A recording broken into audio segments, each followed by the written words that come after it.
I am Jada, 32 years old, and somehow still standing after my family tried to bury me alive. One daughter married a top surgeon, the other cleans toilets, my mother announced over the Thanksgiving turkey, her voice carrying across the dining room to our 20 extended relatives. My father did not miss a beat, sliding a crisp $20 bill across the mahogany table. Here, Jada, go mop something and leave the high-level medical talk to your brother-in-law. I did not flinch. I simply folded the $20 bill and slipped it into my pocket. That was when the sound of a chair scraping against the hardwood floor silenced the entire room. Grandma Cecilia stood up, adjusted her pearls, and turned to my mother. "Tell them where your daughter actually works," she said, her voice dripping with absolute ice. Before I continue this story, let me know where you are watching from in the comments below. Hit like and subscribe if you have ever had to smile through the disrespect of toxic family members who grossly underestimated your worth. Growing up in the affluent suburbs of Atlanta, Georgia, meant our lives were ruled by respectability politics. My parents, Yvonne and Jerome, were obsessed with image. Our sprawling brick estate, with its pristine landscaping and towering white columns, was less of a home and more of a stage where they performed their success for the neighborhood. In their world, your worth was measured strictly by your degrees, your zip code, and the organizations you pledged. My younger sister Brielle played their game flawlessly. She was the golden child, the pageant queen who married exactly the kind of man my parents worshipped. Connor was a white orthopedic surgeon who came from old money and possessed an arrogance that took up all the oxygen in any room he entered. My parents treated him like royalty, hanging onto his every word as if he were bestowing wisdom upon the masses. Meanwhile, I was the designated family scapegoat. I never fit into my mother's rigid mold. She had spent her entire life curating an image of black excellence that looked good on a country club application, but lacked any real emotional substance. I refused to pledge the prestigious sorority she had practically begged me to join. When I was 18 and decided to chart my own path instead of attending the specific university, my father demanded they cut me off financially without a single second thought. They told me I would be a massive failure, and for the last 14 years, they had treated me exactly like one. It did not matter that I had never asked them for a dime since the day they kicked me out. It did not matter that I paid my own way through night school while working double shifts. In their eyes, I was the permanent stain on their perfect family portrait. This particular Thanksgiving was supposed to be a celebration of Brielle and Connor's recent anniversary, but as usual, it quickly devolved into a platform for my mother's favorite sport, which was tearing me down. The formal dining room table was lavishly set with crystal glasses and heavy silver flatware groaning under the weight of candied yams, collard greens, and a perfectly roasted turkey. 20 of our relatives, including aunts, uncles, and cousins from out of state, were seated around the massive table. I sat near the very end, quietly eating my dinner and listening to the familiar sound of my family bragging to anyone who would listen. Connor was holding court at the head of the table, swirling a glass of expensive red wine. He had been complaining for 10 solid minutes about the administrative changes at Atlanta Memorial Hospital, where he was supposedly the star surgical talent. "I have been carrying the orthopedic department on my back for 5 years, Connor boasted, taking a large bite of his stuffing. "The amount of revenue I generate for Atlanta Memorial is staggering. Yet these new corporate auditors want me to justify my surgical times and my equipment requests. They want me to log every single procedure as if I am some entry-level resident fresh out of medical school. It is an absolute insult to someone of my caliber." I told the chief of staff yesterday that if this new management company thinks they can micromanage my operating room, they will be looking for a new star surgeon by Christmas. My father Jerome nodded vigorously in agreement, leaning over his plate. "It is an absolute disgrace, Connor," he said, carving another thick slice of turkey. "You are a brilliant doctor. Those corporate suits sitting behind their desks do not understand the incredible pressure you are under. You should not have to deal with that kind of disrespect from people who have never held a scalpel." That was when my mother Yvonne saw her opening. She smoothed the linen napkin on her lap and let out a dramatic sigh, casting a pointed, malicious look in my direction. "Well, at least Connor has a real career to stress over," she said, her voice ringing out clearly over the clatter of silverware. Some people in this family do not have to worry about corporate audits because they are too busy scrubbing baseboards. The lively conversation around the table ground to an awkward, painful halt. Several of my aunts exchanged uncomfortable glances, but no one dared to contradict Yvonne in her own house. I kept my eyes on my plate, taking a slow bite of my food. I knew exactly what she was doing. She was performing for the relatives, making sure everyone knew my place at the bottom of the hierarchy. It really is a shame. Yvonne continued, leaning forward so everyone could hear her clearly. We gave Jada every opportunity in the world. We offered to pay for a respectable degree. We tried to introduce her to the right circles of people, but she insisted on doing things the hard way and embarrassing us. Now she runs some little janitorial service downtown. One daughter married a top surgeon, the other cleans toilets. A few of my younger cousins snickered behind their hands, trying to hide their amusement. Brielle, my perfect sister, simply smiled and took a delicate sip of her champagne, clearly enjoying the show. Brielle had never worked a hard day in her entire life. When she graduated, my parents bought her a luxury car. When she married Connor, they paid for a wedding that cost more than a starter home. She lived in a bubble of extreme privilege funded by my parents and her husband, completely detached from the reality of hard work. She always loved when the negative attention was focused on me, because it made her shine even brighter by comparison. Actually, Mom, I run a facilities management and healthcare logistics company, I said, keeping my voice perfectly level and refusing to show them my anger. It is quite a bit more complex than just cleaning. My father let out a harsh, dismissive laugh that echoed through the room. Facilities management, he mocked, shaking his head. That is just a fancy way of saying you push a mop, Jada. You can dress it up however you want with big words, but at the end of the day, you are doing the exact same manual labor our ancestors worked their entire lives so you would not have to do. You are a severe embarrassment to the family name. The tension in the room was suffocating and heavy. This was the exact moment they wanted me to break. They wanted me to yell, to cry, to storm out of the house in tears, so they could shake their heads and call me bitter and unstable to the rest of the family. They desperately needed me to be the failure they had predicted I would become when they cut me off at 18. But I had spent the last decade building an empire they could not even begin to comprehend.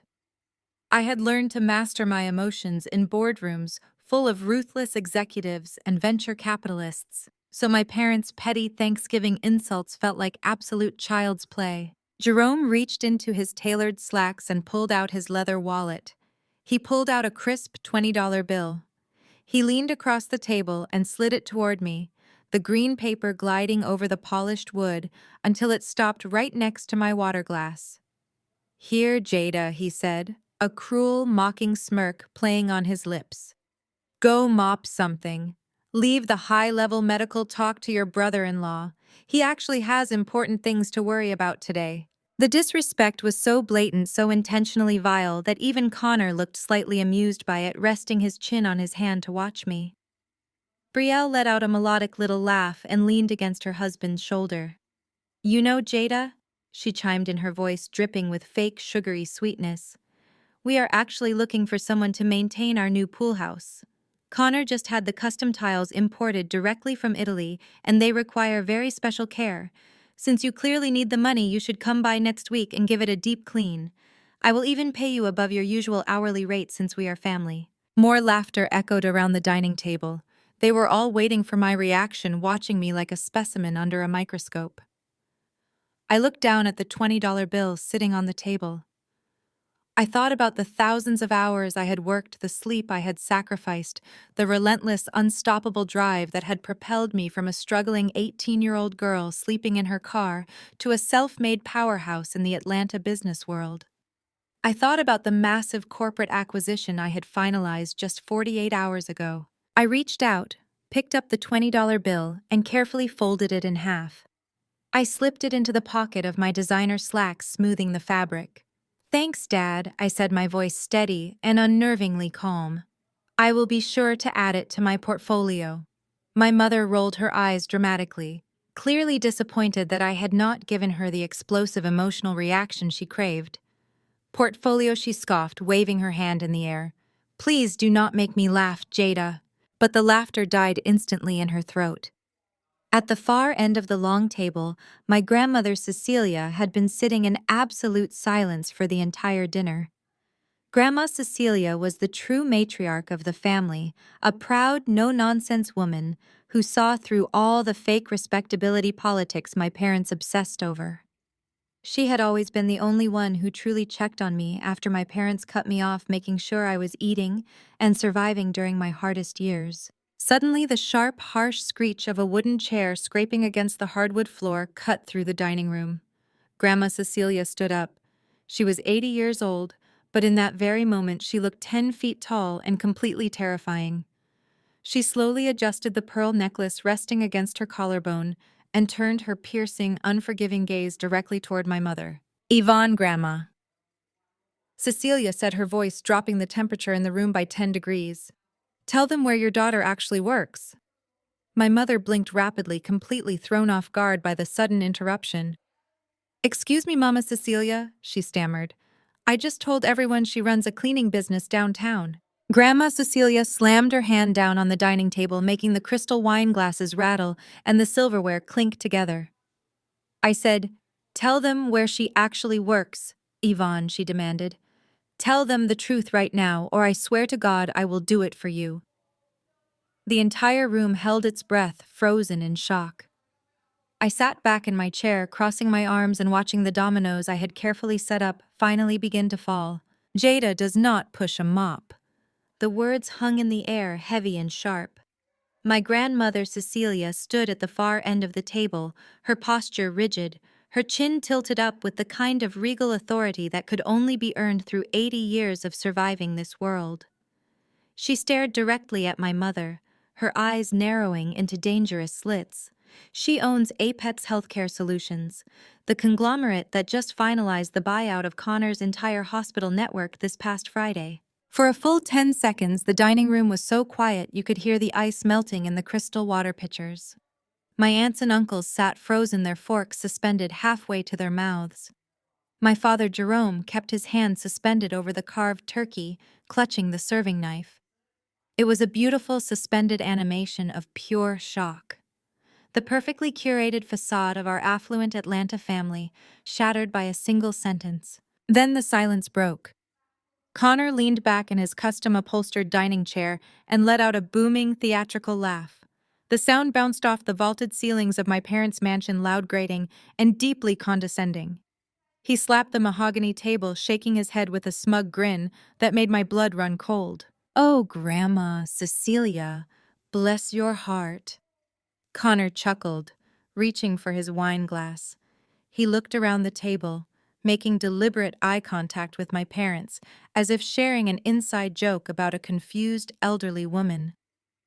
Apex Healthcare is a multi-billion-dollar private equity firm out of Chicago.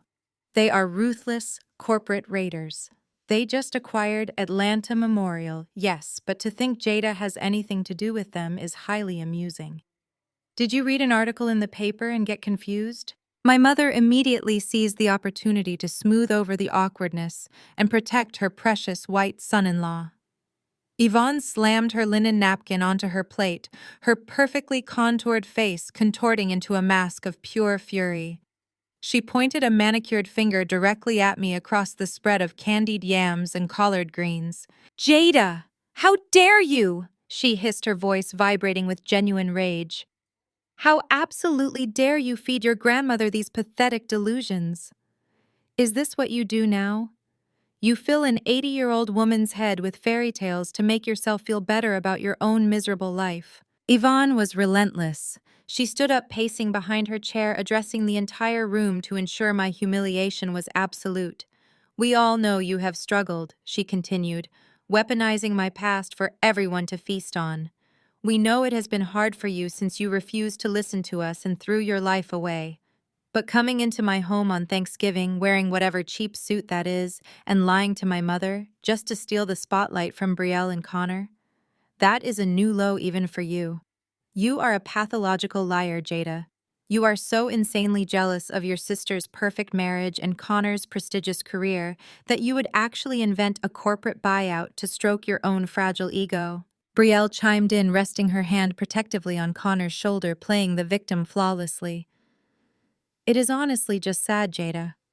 We invite you into our home, we try to include you in our blessings, and you do this. You need psychological help. You really do. Jerome scoffed, picking up his wine glass and taking a long sip. If you are going to sit here and disrespect this family with these psychotic fantasies, you can hand that $20 bill back and show yourself out the front door. We will not tolerate this kind of toxic energy at our table. I did not yell. I did not cry. I did not storm out of the dining room the way they desperately wanted me to. I sat perfectly still, absorbing their venom, like a sponge soaking up water, completely unaffected by the poison. I had spent the last 14 years building an armor out of sheer resilience and corporate warfare. Their petty insults were absolutely nothing compared to the boardrooms I had conquered and the hostile takeovers I had orchestrated. I calmly reached into my tailored blazer and retrieved my phone. The screen illuminated my face as I opened my secure corporate email client. I did not say a single word to my mother or my sister. I kept my gaze entirely locked on Connor. He was still smirking, swirling his Cabernet, looking at me like I was a piece of dirt on his expensive Italian loafers. "What is your work email, Connor?" I asked, my voice cutting through the noise with a quiet, lethal authority. Connor stopped swirling his wine. He blinked, clearly thrown off by my composed and demanding tone. "Excuse me," he asked. "Your Atlanta Memorial Hospital email address?" I repeated slowly, as if speaking to a very slow toddler. "I assume it is your first initial and last name at the hospital domain. Is that correct?" Connor scoffed, exchanging a bewildered and arrogant look with Brielle. "Yes, but I fail to see how my corporate email is any of your business." I typed his email address into the recipient line. "I just wanted to make sure I was sending this to the right place," I said, my thumb hovering over the send button. Because as the new majority shareholder, I have found that mid-level employees often miss important corporate memos when they are too busy gossiping at family dinners. I pressed send. "Check your phone, Connor," I commanded. Connor rolled his eyes, letting out an exasperated sigh. He dramatically pulled his phone from his slacks pocket, clearly intending to humor me just to prove to the entire table how crazy I was. He tapped the screen to unlock it, opening his inbox with a condescending flick of his thumb. I watched the exact moment his entire world collapsed. It happened in slow motion. First, his brow furrowed as he read the subject line. Then his eyes widened, darting back and forth across the glowing screen as he rapidly scanned the text. The smug, arrogant smirk completely vanished from his face, replaced by a look of sheer, unadulterated terror.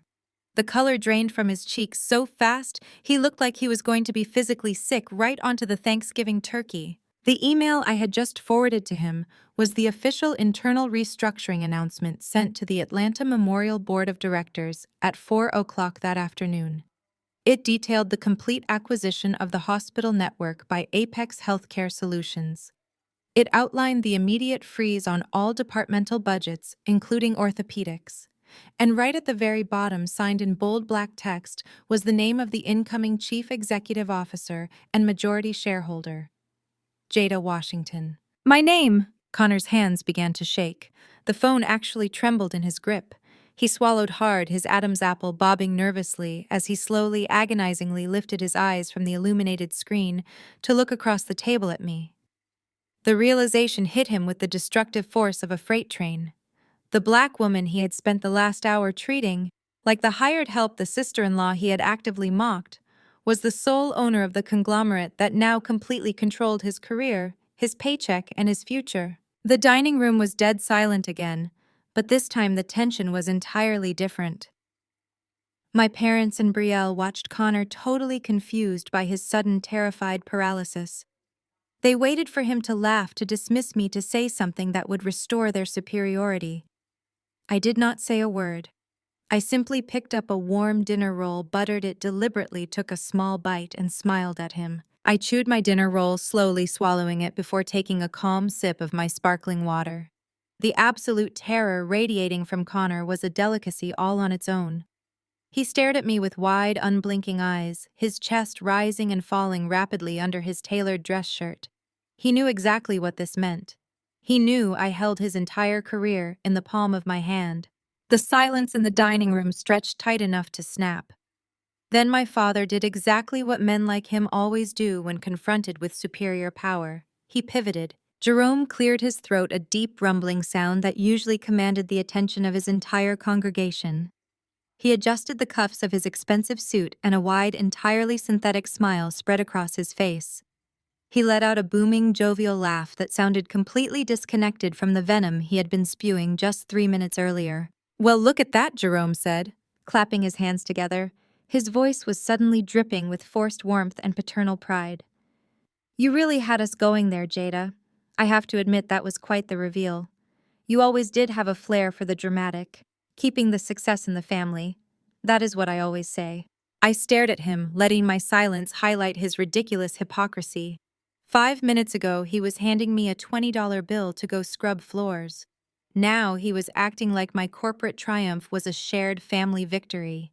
It was textbook respectability politics.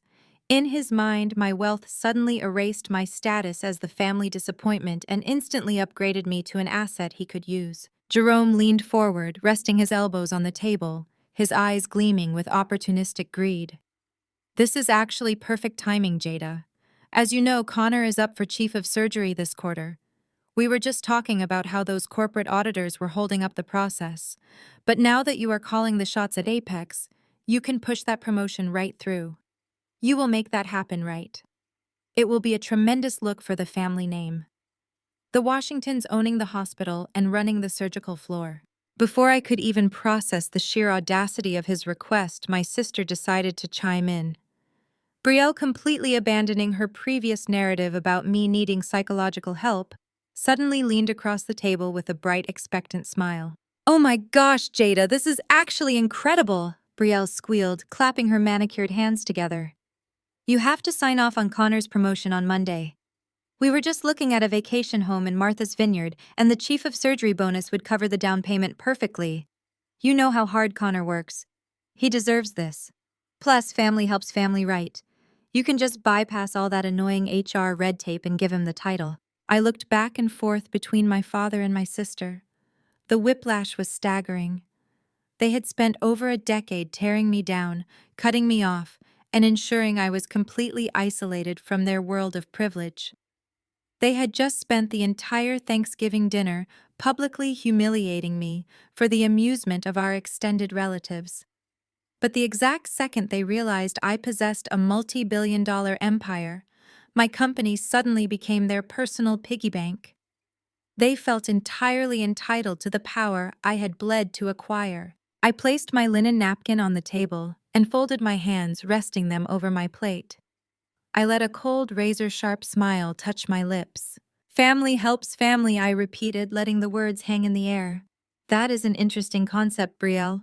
Where was that concept when I was sleeping in my car at 19 because Dad refused to pay my tuition unless I majored in what he wanted? Where was that concept when Mom told her country club friends I was a lost cause? You do not get to treat me like a disease for 14 years and then suddenly claim me as your sister the second you realize I hold the keys to the kingdom." Yvonne gasped, pressing a hand to her chest. "Jada, there is no need to be hostile. Your father is just trying to celebrate your success." I ignored my mother completely. My gaze shifted back to Connor. He had not said a single word. He had not moved a muscle. He was sweating profusely, a bead of perspiration rolling down his temple despite the cool air conditioning in the dining room. He knew I was not playing a game. "Actually, Connor," I said, my voice dropping to a low, deadly quiet tone that commanded the attention of every single person at the table. "That is the exact first thing on my agenda for Monday morning. We definitely need to discuss your promotion." Brielle clapped her hands again, letting out a sigh of relief. "See, I told you guys she was just playing hard to get." "Thank you, Jada." I held up a single finger, silencing my sister instantly. "I am not giving him the promotion, Brielle. I am reviewing why he still has a medical license at all," I stated clearly, my eyes locked onto Connor's terrified face. You see, Connor, when Apex Healthcare Solutions initiates a corporate buyout, we do not just look at the profit margins. We conduct a thorough, comprehensive forensic audit of every single department. We review the surgical logs, the patient outcomes, and the internal complaint files that previous hospital administrators might have conveniently swept under the rug to protect their star surgeons. Connor's breath hitched. His knuckles turned white as he gripped the stem of his wine glass. We need to discuss the massive discrepancies in your surgical logs. I continued, leaning forward slightly. We need to talk about why your complication rates are quietly sitting at twice the national average. We need to talk about why you have been systematically overbilling for procedures that were never authorized by the insurance companies. Jerome slammed his hand on the table. Jada. That is enough. You are talking about your brother-in-law. You will not sit in my house and accuse him of malpractice. I did not even look at my father. I kept my eyes pinned on Connor, stripping away every ounce of his white male privilege and unearned arrogance right in front of the family that worshipped him. But most importantly, Connor, I said, my voice cutting through the room like a scalpel. We need to talk about Mrs. Beatrice Rollins. The reaction was instantaneous and explosive. The moment the name left my lips, Connor physically flinched as if I had shot him. His hand spasmed violently around his wine glass. The fragile crystal snapped under his grip. The glass tipped over, crashing onto the table and shattering into sharp, jagged pieces. Deep red wine spilled across the pristine white linen tablecloth, spreading rapidly like a pool of fresh blood. Connor jumped back from the table, his chair scraping loudly against the floor. He stared at the spreading red stain his chest, heaving his face completely devoid of color. He looked like a man who had just seen a ghost. And in a way, he had. Beatrice Rollins was a name he thought he had buried deep in the hospital archives, permanently erased by the previous hospital administrators who wanted to protect their most profitable orthopedic surgeon. He never expected his new CEO to know about the black woman who came in for a routine knee replacement, whose severe post-operative pain he completely ignored, whose infection he tried to cover up by falsifying her discharge papers. Nobody spoke. The clatter of the broken glass and the spilling wine had shocked the entire dining room into absolute paralysis. My mother stared at the ruined tablecloth, her mouth hanging open. My father looked from me to Connor, his opportunistic smile completely wiped away, replaced by deep, creeping confusion. Brielle sat frozen, staring at her husband, whose panicked reaction had just confirmed every single word I said. I stood up from my chair, smoothing the front of my tailored suit. I looked down at the $20 bill still sitting near my plate. I picked it up and tossed it directly onto the spreading puddle of red wine, watching the expensive paper soak up the mess. You should probably get someone to clean that up, I said, my voice echoing in the dead silent room. I will see you in my boardroom at 8 a.m. sharp, Connor. Do not be late. Monday morning at Atlanta Memorial Hospital smelled exactly like fear and expensive stale coffee. I stepped out of the private executive elevator on the top floor, wearing a tailored emerald green suit and carrying a single leather portfolio. The transition from my parents' chaotic dining room to this sterile, high-stakes environment was seamless for me. I had spent the entire weekend ignoring frantic phone calls from my mother and vaguely threatening text messages from my father. They had spent 48 hours scrambling, trying to figure out how to control a daughter they had deliberately discarded over a decade ago. But I was not here for family therapy. I was here for a corporate execution. I walked into the main boardroom at exactly 8 o'clock. The old guard of the hospital administration was already gathered around the massive glass conference table. There were 7 of them in total, all older white men in gray and navy suits. These were the executives who had run this hospital like a private country club for years, protecting their favored doctors and burying their liabilities. As I took my seat at the absolute head of the table, the silence in the room was deafening. They looked at me, a 32-year-old black woman, fully aware that my signature on the Apex Healthcare acquisition documents meant I now owned their pensions, their stock options, and their professional futures. 5 minutes passed. The executives shifted uncomfortably in their ergonomic leather chairs, glancing nervously at the heavy oak doors. At 8 minutes past the hour, the doors finally swung open. Connor strolled into the boardroom carrying a branded paper coffee cup and wearing a smug, relaxed smile that did not quite reach his panicked eyes.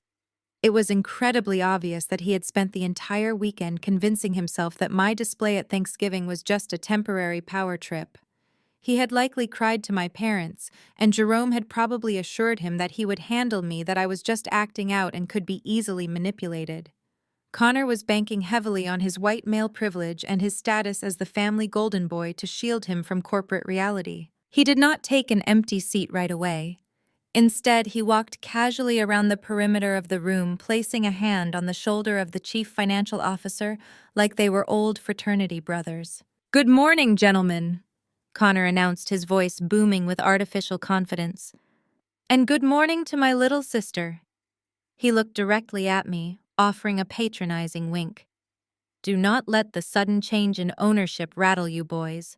Jada here is just family. We were literally just passing the turkey and sharing a bottle of wine on Thursday. My father-in-law Jerome sends his absolute best to the board, by the way. He told me to make sure we show Jada the ropes while she gets comfortable in the big chair. It is honestly fantastic to see Apex Healthcare pushing these new diversity and inclusion initiatives from the top down. It is great optics for the hospital." The blatant disrespect hung in the air, heavy and suffocating. He was deliberately trying to shrink me in front of my own subordinates. He was attempting to frame me as a mere figurehead, a diversity hire placed at the head of the table for public relations, while the real corporate backers pulled the strings in the shadows. He wanted the board to believe that because he slept in the same bed as my sister, he somehow outranked me in this room. I did not raise my voice. I did not show a single ounce of anger. I simply opened my leather portfolio and looked at him with an expression of pure, unadulterated ice. "It is Chief Executive Officer Washington," I said. My voice was quiet, but it possessed a lethal frequency that made the Chief Financial Officer visibly flinch. "And you are currently 12 minutes late to a mandatory restructuring meeting, Doctor. Take a seat before I decide your presence is no longer required on this property." Connor's condescending smile vanished instantly. His jaw tightened and a dark flush of humiliation crept up his neck. He quickly moved to the nearest empty chair and sat down, placing his coffee cup on the glass table with a sharp thud. He tried to maintain his arrogant posture, leaning back and crossing his arms, but his rapid breathing betrayed his rising panic. I signaled to my executive assistant standing quietly in the corner of the room. The overhead lights dimmed slightly and the large presentation screen behind me hummed to life. "Gentlemen," I began addressing the entire board while keeping Connor in my peripheral vision. Apex Healthcare Solutions did not spend $2 billion acquiring this network to maintain the status quo. We are here to clean house. And our forensic audit begins this morning with the highest grossing and apparently least supervised division in this hospital, the orthopedic surgical department. I pressed a button on my remote and a massive spreadsheet projected onto the screen. It was highlighted in aggressive shades of red and yellow. "Let us discuss the concept of unauthorized billing," I said, casually tapping the remote again to zoom in on a specific column of data. "Connor, your department has consistently reported record-breaking profits for the last 4 years. The previous administration clearly loved you for it. However, my independent auditors spent the last 48 hours reviewing your personal surgical logs against the insurance claims filed under your specific medical license. The discrepancies are not just alarming, they are borderline criminal." Connor leaned forward, slamming his hands onto the glass table. "Now wait just a minute," he interrupted, his voice defensive and loud. "I bring in $20 million a year to this facility. I am a star talent. You cannot just waltz in here with some fancy spreadsheet and question my administrative practices. You do not understand how high-level medicine works, Jada." I stared at him, letting a cold, terrifying smile touch my lips. "I might not be a surgeon, Connor, but I possess a profound understanding of mathematics and federal fraud." I clicked to the next slide. This slide showed a detailed timeline matching his surgical hours to his billing codes. According to these Medicare and private insurance claims, I continued, my voice echoing in the silent room, you have regularly billed for performing 3 complex joint reconstruction surgeries simultaneously in 3 different operating rooms. Unless you have secretly cloned yourself, that is physically impossible. Furthermore, you have engaged in systematic upcoding. You have been billing routine 20-minute knee scopes as extensive invasive procedures. You have billed the hospital for titanium implants that were never used on patients. You have expensed luxury golf trips to Pebble Beach, claiming they were continuing medical education conferences. The executives around the table were sweating profusely. Several of them pulled out handkerchiefs to wipe their foreheads. They knew about this. They had looked the other way for years because Connor was a cash cow, and his father-in-law, my own father, was a prominent figure in the Atlanta elite, who played golf with the hospital chairman. They had allowed this arrogant man to treat the hospital budget like his personal checking account. These are standard industry perks for top-producing surgeons. Connor stammered, his arrogance rapidly dissolving into desperate self-preservation. He looked around the table for support, but the older executives were suddenly extremely interested in staring at their own shoes. They were abandoning ship. Jerome knows about all of this, Connor added, desperately invoking my father's name as a shield. Jerome assured me that the hospital board considered my compensation structure completely standard. I leaned forward, resting my forearms on the cool glass table. Jerome does not work here, Connor. Jerome does not own this building. I do. And what you call a standard compensation structure, the federal government calls wire fraud and embezzlement. Connor's chest was heaving now. The reality of his situation was finally crashing down on him. He was trapped in a room with the sister-in-law he had mocked and belittled for over a decade, and she was currently holding the absolute proof of his financial crimes projected on a 20-foot screen for everyone to see. He had nothing left to say.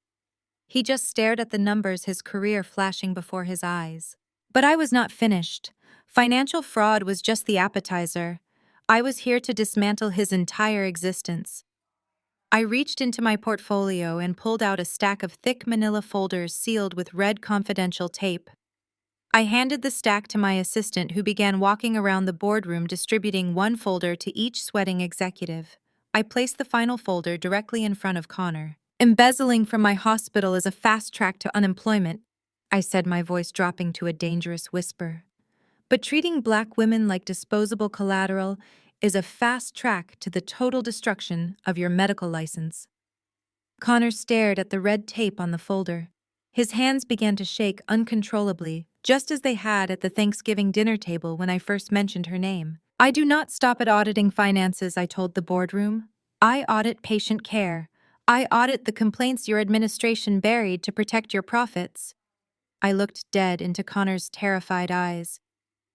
Now, let us talk about why your complication rates are twice the national average. Open the folders, gentlemen, I said, my voice steady and completely devoid of empathy. The executives around the glass table hesitated for a fraction of a second before flipping open the heavy red covers. The sound of rustling paper filled the tense air of the boardroom. Connor sat completely paralyzed, his eyes darting frantically toward the door, as if calculating the distance for a quick escape. He knew exactly what was printed on those pages. He had spent the last 4 years relying on the old hospital administration to sweep his lethal negligence under the rug. Page 3. I instructed, leaning back in my leather chair. Let us review the case of Beatrice Rollins. She is a 68-year-old retired middle school teacher who came to you for a routine knee replacement 8 months ago. According to the original unedited surgical notes retrieved by my forensic information technology team, Mrs. Rollins complained of agonizing pain and severe unnatural swelling just 2 days post-operation. I watched the chief medical officer adjust his glasses, his face turning an unhealthy shade of pale as he read the documented evidence. Instead of ordering a basic blood panel or an imaging scan to check for complications, you dismissed her entirely, Connor. I read directly from the screen, projecting his exact medical notes for the entire board to see. You wrote in her official chart that she was uncooperative, exaggerating her symptoms, and exhibiting typical drug-seeking behavior. You discharged her 24 hours later. She returned to the emergency room 3 days after that in septic shock caused by a massive staph infection that you completely ignored. She nearly died, and she lost the ability to walk independently. Connor opened his mouth to speak, but his voice cracked, failing him completely. He tugged desperately at his expensive silk tie, suddenly finding it very hard to breathe. But Beatrice Rollins is not an isolated incident. I continued, refusing to give him a single second to recover. Turn to page 7, gentlemen. Maya Lewis, 24 years old. Page 12. Chloe Harrison, 41. Page 19. Jasmine Carter, 35. I stood up from my chair and began to slowly pace the length of the boardroom. Every single step I took echoed like a judge's gavel. I see a very specific and undeniable pattern here, doctor, I said, stopping right behind his chair. Every single patient in this file who suffered severe preventable surgical complications under your care shares two very distinct demographic traits. They are all women, and they are all Black. You systematically ignored their pain. You routinely dismissed their concerns. You discharged them prematurely to keep your recovery time statistics artificially low so you could maintain your status as the star surgeon of this hospital. You treated Black women like disposable commodities to pad your wallet and stroke your massive ego. Connor spun around in his chair, his face flushing a violent, furious red. These patients had underlying comorbidities. He shouted, his voice echoing off the glass walls. You are twisting the medical data to fit your own sick narrative. Medicine is an imperfect science. You cannot stand there and prove intentional negligence. I walked back to the head of the table and planted my hands flat against the glass, leaning forward to look him dead in the eyes. I do not have to prove intentional negligence to a medical board to know that you are a massive liability, Connor. I am not looking at this just as a Black woman who is disgusted by your blatant medical racism. I am looking at this as the chief executive officer who is protecting a $2 billion investment. The previous administration authorized secret slush fund payouts to settle 2 of these cases out of court. They hid your malpractice to protect the hospital's bottom line. But I do not hide garbage. I take it out to the dumpster. I shifted my gaze to the hospital executives sitting around the table. They were perfectly silent, avoiding eye contact with Connor at all costs. The loyalty they had for him vanished the absolute second they realized I possessed the paper trail that could indict all of them for a financial cover-up. Connor, you are terminated, I stated, my voice ringing with finality. Effective immediately. You are stripped of your surgical privileges, your hospital access, and your staff credentials. Connor scoffed, letting out a harsh, breathless laugh of pure disbelief. You cannot fire me, he sputtered, gripping the edge of the table. You need board approval for a termination of a senior department head. I generate too much money for this place. The board will never vote to remove me. I looked at the chief financial officer, who was currently sweating through his tailored suit. I think you need to remind our former surgeon who holds the voting power in this room, I said. The chief financial officer cleared his throat nervously, refusing to look at Connor. Doctor, the acquisition terms state that Apex Healthcare Solutions retains unilateral executive authority over all personnel decisions. Ms. Washington does not need a board vote. Your employment is officially terminated. The remaining color drained entirely from Connor's face.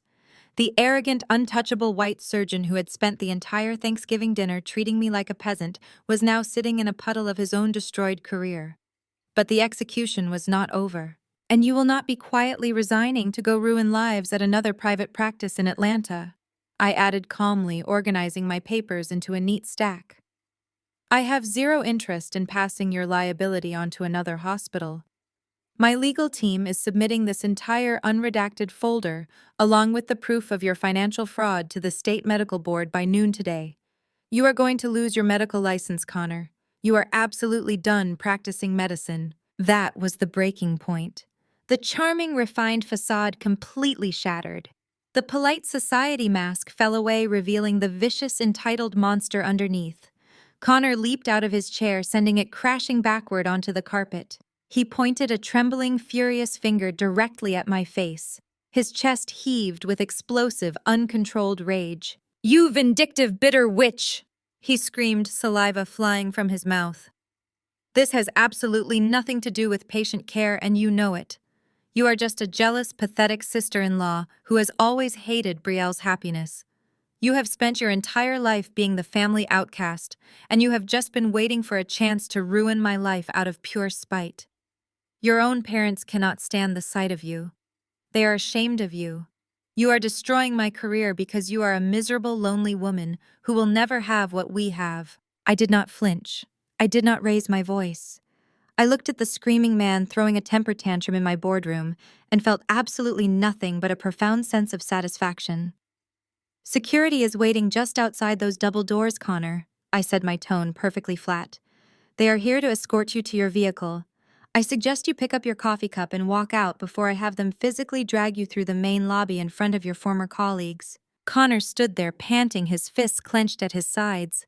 He wanted to scream more insults, but the cold reality of the two burly security guards now stepping into the doorway silenced him.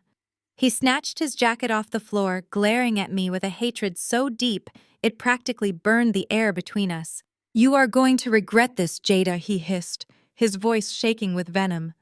"I will sue you for everything you are worth. I will drag your name through the mud in this city. You have no idea what you just started." He turned on his heel and stormed out of the boardroom, the security guards closely flanking him on either side. The heavy oak doors swung shut behind him, leaving a thick, heavy silence in his wake. I slowly took my seat and looked around the table at the remaining executives. They were staring at me with a newfound profound terror. They finally understood that the new regime had arrived and absolutely no one was safe. "We will reconvene tomorrow morning to discuss the restructuring of the orthopedic department," I announced, dismissing them with a wave of my hand. "Expect individual performance reviews to be scheduled by the end of the week. Have a productive Monday, gentlemen." They scrambled out of the boardroom, clutching their red folders like life preservers, eager to escape my presence. I remained seated in the quiet room for a few moments, letting the adrenaline slowly fade from my system. The victory was sweet, but I knew this war was far from over. I gathered my portfolio and walked down the glass-walled corridor to my new executive corner office. The office was a massive suite featuring floor-to-ceiling windows that offered a panoramic view of the Atlanta skyline. I took a seat behind the expansive marble desk, opening my laptop to review the morning financial reports. For the next hour, the hospital ran with a quiet, efficient hum. I sipped a cup of green tea, enjoying the rare moment of total control and absolute peace. Then the phone on my desk buzzed loudly, shattering the silence. I pressed the speaker button. "Yes," I answered. "Ms. Washington, I am so incredibly sorry to interrupt you," came the voice of the head of building security, sounding highly stressed. "We have a major situation developing in the main lobby." "What kind of situation?" I asked, my eyes narrowing at the intercom. "A Mr. and Mrs. Washington just entered the building," the security head explained, speaking quickly. "They completely bypassed the visitor registration desk and ignored our officers. They are currently in the private executive elevator, heading straight up to your suite, and they are aggressively demanding to see you." "Send them up," I told the head of building security, keeping my voice remarkably steady. "Do not interfere with them and do not call the police unless I press the panic button under my desk." I released the intercom button and leaned back in my leather chair, crossing my arms. I knew this confrontation was inevitable. The moment Connor stormed out of the boardroom, humiliated and stripped of his unearned power, I fully expected him to run straight to my parents like a crying child. He desperately needed his protectors. He needed the people who had spent their entire lives shielding him from the consequences of his own arrogance. The heavy mahogany doors to my executive suite did not just open. They violently crashed against the walls, the impact echoing loudly across the spacious room. Yvonne marched in first. She was wearing a tailored tweed suit and carrying a pristine designer handbag, looking exactly as if she had just stepped away from an exclusive charity luncheon. But her face was twisted into an ugly, uncharacteristic snarl that shattered her carefully curated elegance. Jerome was right on her heels, his jaw clenched so tightly a thick vein throbbed visibly near his temple. Bringing up the rear was Brielle. My sister was sobbing hysterically into a silk handkerchief, her shoulders shaking as mascara ran down her perfectly contoured cheeks. "You absolute monster!" Brielle shrieked, bypassing the guest chairs and slamming her hands flat onto the polished surface of my marble desk. "You ruined my life. You completely ruined my perfect life." I looked at her smeared makeup and her trembling hands, feeling an overwhelming wave of exhaustion mixed with absolute clarity. "Your husband ruined his own life, Brielle," I said, my tone calm and measured. I simply handed him the receipt for his actions. Brielle let out a loud, dramatic wail, throwing her head back. "You have always been so insanely jealous of me," she cried, her voice echoing shrilly off the floor-to-ceiling windows. "Ever since we were teenagers, you hated that I got the attention. You hated that I got the fairy tale wedding. You despised the fact that I found a successful, brilliant man, while you were busy hiding behind your textbooks and working yourself to the bone in obscurity. You could not stand seeing me happy, so you orchestrated this entire corporate buyout just to destroy Connor." The sheer magnitude of her delusion was staggering. She truly and genuinely believed that a $2 billion corporate acquisition involving thousands of employees and federal regulators was entirely about her. She thought I spent 14 years building a healthcare empire just to ruin her suburban lifestyle. Before I could even address the absurdity of her accusations, Yvonne stepped forward. She shoved Brielle slightly to the side, taking command of the room with the fierce, terrifying energy of a matriarch whose social standing was under direct threat. "Enough of this nonsense, Jada," my mother demanded, pointing a perfectly manicured finger directly at my face. "I do not care about your little corporate power trip. I do not care about whatever vendetta you think you are settling. Do you have any idea what you have just done to this family's reputation? Do you know who I was having tea with this morning at the club? The wives of the very hospital executives you just publicly humiliated. My phone has not stopped ringing for 20 straight minutes. You are making us the absolute laughingstock of the Atlanta elite." I stared at the woman who gave birth to me, trying to find a single shred of maternal warmth or basic human decency in her eyes. There was nothing. She did not care about the truth. She only cared about the optics. Connor was her ultimate prize. Having a wealthy white surgeon as a son-in-law validated her desperate need to be accepted by the upper echelons of Southern society. By destroying him, I had destroyed her favorite trophy. "Your son-in-law butchered innocent black women on the operating table, Mom," I said, pronouncing every single word with deliberate, heavy emphasis. "He ignored their pain. He falsified their medical records. He billed the federal government for ghost surgeries to fund his luxury vacations. But you are standing in my office screaming at me because you are worried about your country club reputation." Yvonne slammed her handbag down on one of the guest chairs. "That is exactly the problem with you, Jada." She shot back, her voice dripping with venomous disgust. "You lack tact. You lack grace. Successful families? Families of our stature do not air their dirty laundry in public boardrooms. We do not destroy our own blood for the sake of a corporate audit. If Connor made some administrative errors, you handle that quietly behind closed doors. You pull him aside, you adjust the paperwork, and you protect the family name. That is how the real world operates." She leaned closer, placing both hands on my desk. "You do not drag a prominent surgeon through the mud," she commanded. "You are going to march right back down to that human resources department this instant. You are going to reinstate his surgical privileges, you are going to restore his hospital access, and you are going to permanently bury those files." I stood up slowly, making sure they felt the full imposing weight of my presence in the room. "Listen to me very carefully," I said, my voice dropping to a low, steady pitch that carried absolute finality. "I am not one of your country club socialites, and this hospital is not a tea party where we sweep inconvenient truths under an expensive rug. I am the chief executive officer of a massive conglomerate that operates under strict federal regulations. Connor committed felony wire fraud. He committed gross medical malpractice, resulting in severe permanent injury. If I bury those files, I become an active accessory to his crimes. I could face federal prison time. I could lose my entire company and everything I have built over the last decade. Brielle stopped her theatrical crying for a brief moment, her eyes widening in a sudden selfish panic. "But what about my house, Jada?" she pleaded, her voice cracking with desperation. "What about the beachfront vacation home we were closing on next week in Hilton Head?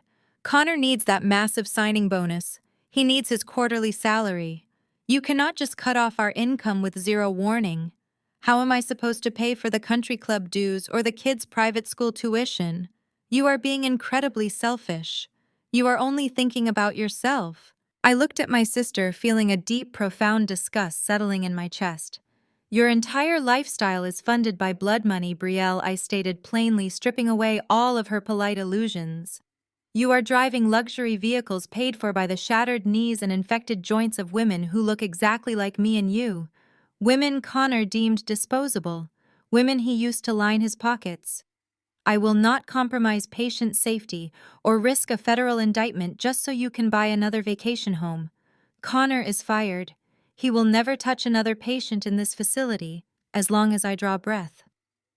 The state medical board will have his full unredacted file by noon today, and the federal authorities will have his fraudulent billing logs by tomorrow morning." The air in the executive suite immediately shifted.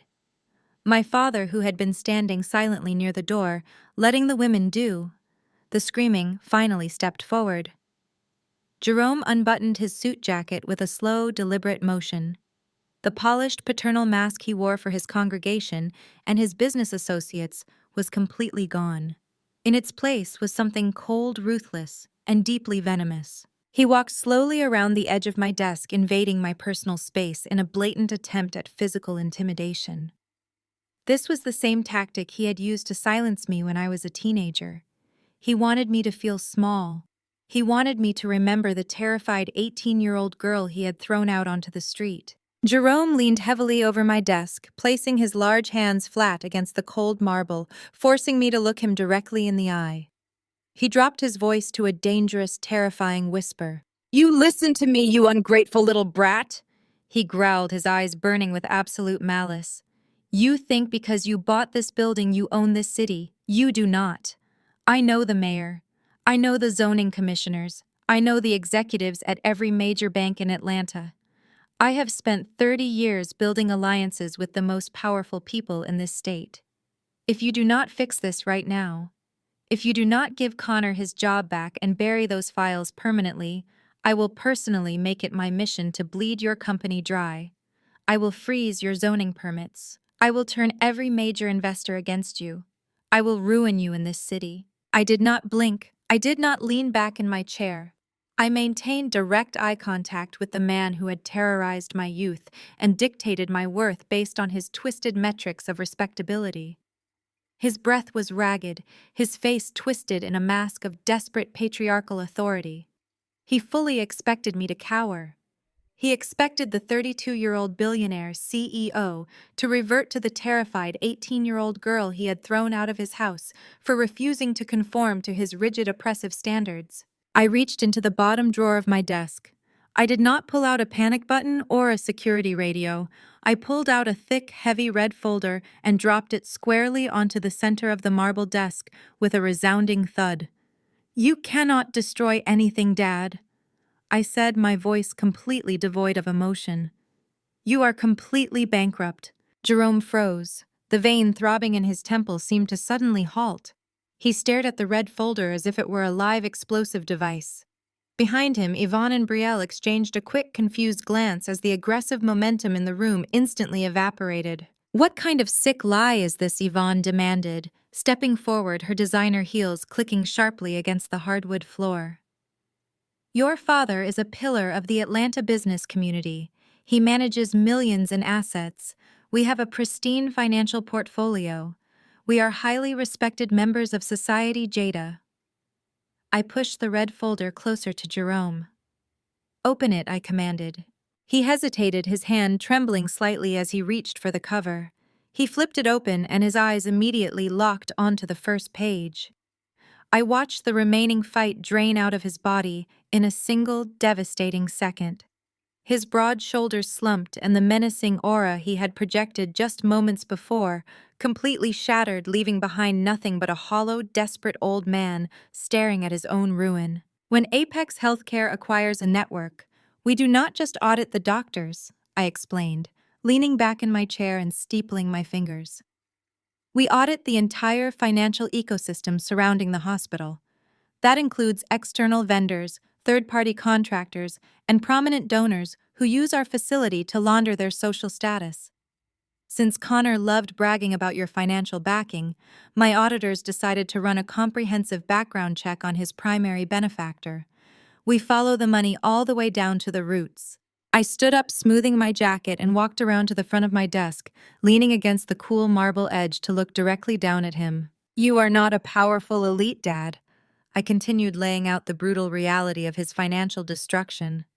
You have not been a powerful elite for over a decade.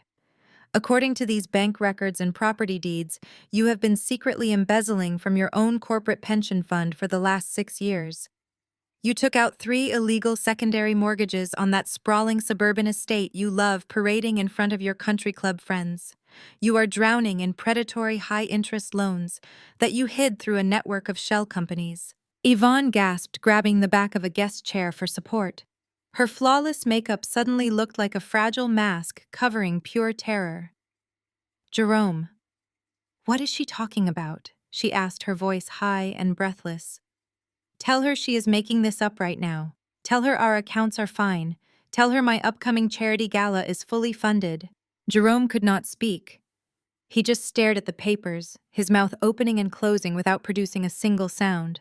The undeniable proof of his fraud stared back at him in black ink. He cannot tell you that, Mom, because the math does not lie, I said, cutting through the heavy tension.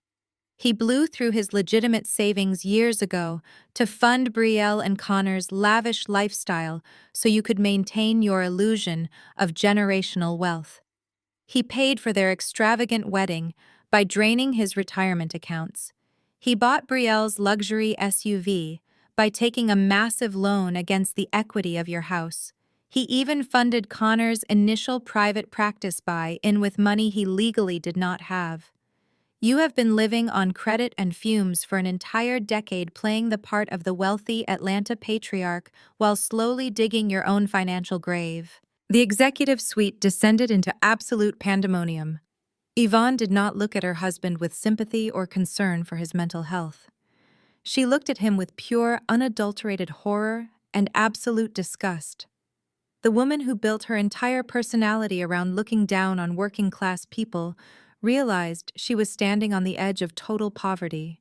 You are broke, Yvonne shrieked, her voice cracking with hysteria. You lied to me for 10 years. You let me go to the country club and host lavish dinners while we were secretly bankrupt. How am I supposed to show my face at church, Jerome? How am I supposed to sit with the board of directors next week knowing we have absolutely nothing? You have completely humiliated me. You have destroyed my social standing in this city. She did not care about the illegal mortgages or the embezzlement. She did not care that her husband was facing total financial ruin and possible legal consequences that could put him behind bars. She only cared about her image. She cared about what the other wealthy wives would say when they found out her designer lifestyle was funded by predatory loans and empty promises. Then Brielle erupted. She shoved her way past our mother, snatching the red folder right out from under Jerome's hands. She flipped through the documents, her eyes widening in selfish panic as she realized the extent of the devastation. What about my trust fund? Brielle screamed, throwing the folder back onto the desk, sending loose papers sliding across the marble. You promised me a massive trust fund for my children. You said their private academy tuitions would be covered indefinitely. You told Connor you were leaving us the entire estate in your will. You told us we were set for life and we planned our entire financial future around your money. Jerome finally found his voice, though it was incredibly weak and shaking. Brielle, sweetheart, I was trying to give you the life you deserved. I wanted you to have the absolute best of everything. I was going to find a way to pay it all back. I just needed a little more time to get the investments to yield returns. Time. Brielle laughed, a harsh, bitter sound that echoed off the glass walls. You are completely broke. You cannot pay for anything. I just lost my husband's income because of her. She pointed a shaking, furious finger at me. And now you are telling me I have zero financial backing from you. I cannot afford my mortgage without Connor's paycheck. I am going to have to pull my kids out of their private school. You are completely useless to me. Both of you are useless. The mask of the perfect happy family was completely obliterated. I stood there and watched as they viciously tore each other apart right in the middle of my office. All the polite manners, all the fake smiles, all the religious respectability politics they had weaponized against me for 14 years burned to ash in a matter of seconds. Brielle was attacking Jerome for failing to secure her unearned wealth and panicking about having to actually get a job. Yvonne was attacking Jerome for ruining her social life and making her look like a fool in front of her high society friends. Jerome was standing there absorbing their venom, looking like a broken, pathetic shell of a man. This was the family that had mocked my ambition. This was the family that had laughed when I scrubbed floors and worked night shifts to pay for my own education. They were nothing but a house of cards, held together by debt lies and an insatiable greed for status.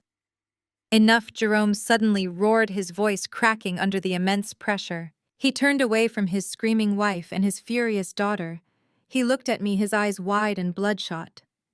The arrogant father who had threatened to destroy my company just 5 minutes ago was completely gone. In his place was a desperate man who realized he had absolutely no leverage left in this world. Jerome took a step toward me. His knees buckled. He grabbed the edge of my desk for support, but his legs gave out completely. He fell hard to the floor, landing heavily on his knees right at my feet. Yvonne stopped screaming. Brielle gasped, taking a step back in sheer shock. The patriarch of the family, the man who demanded absolute submission from everyone around him, was on his knees. "Jada, please," Jerome begged, looking up at me from the floor.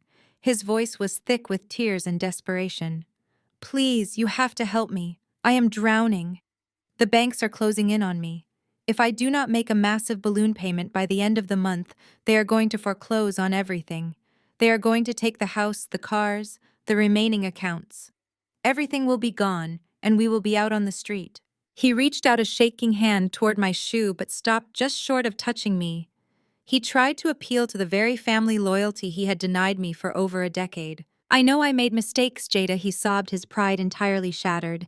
"I know I was hard on you, and I am sorry, but you have so much money now. You have billions. You can fix this with a stroke of a pen. You can give Connor the chief of surgery promotion today. If you just give him that title, his new contract comes with a massive signing bonus. He promised to give me that bonus to pay off the illegal loans.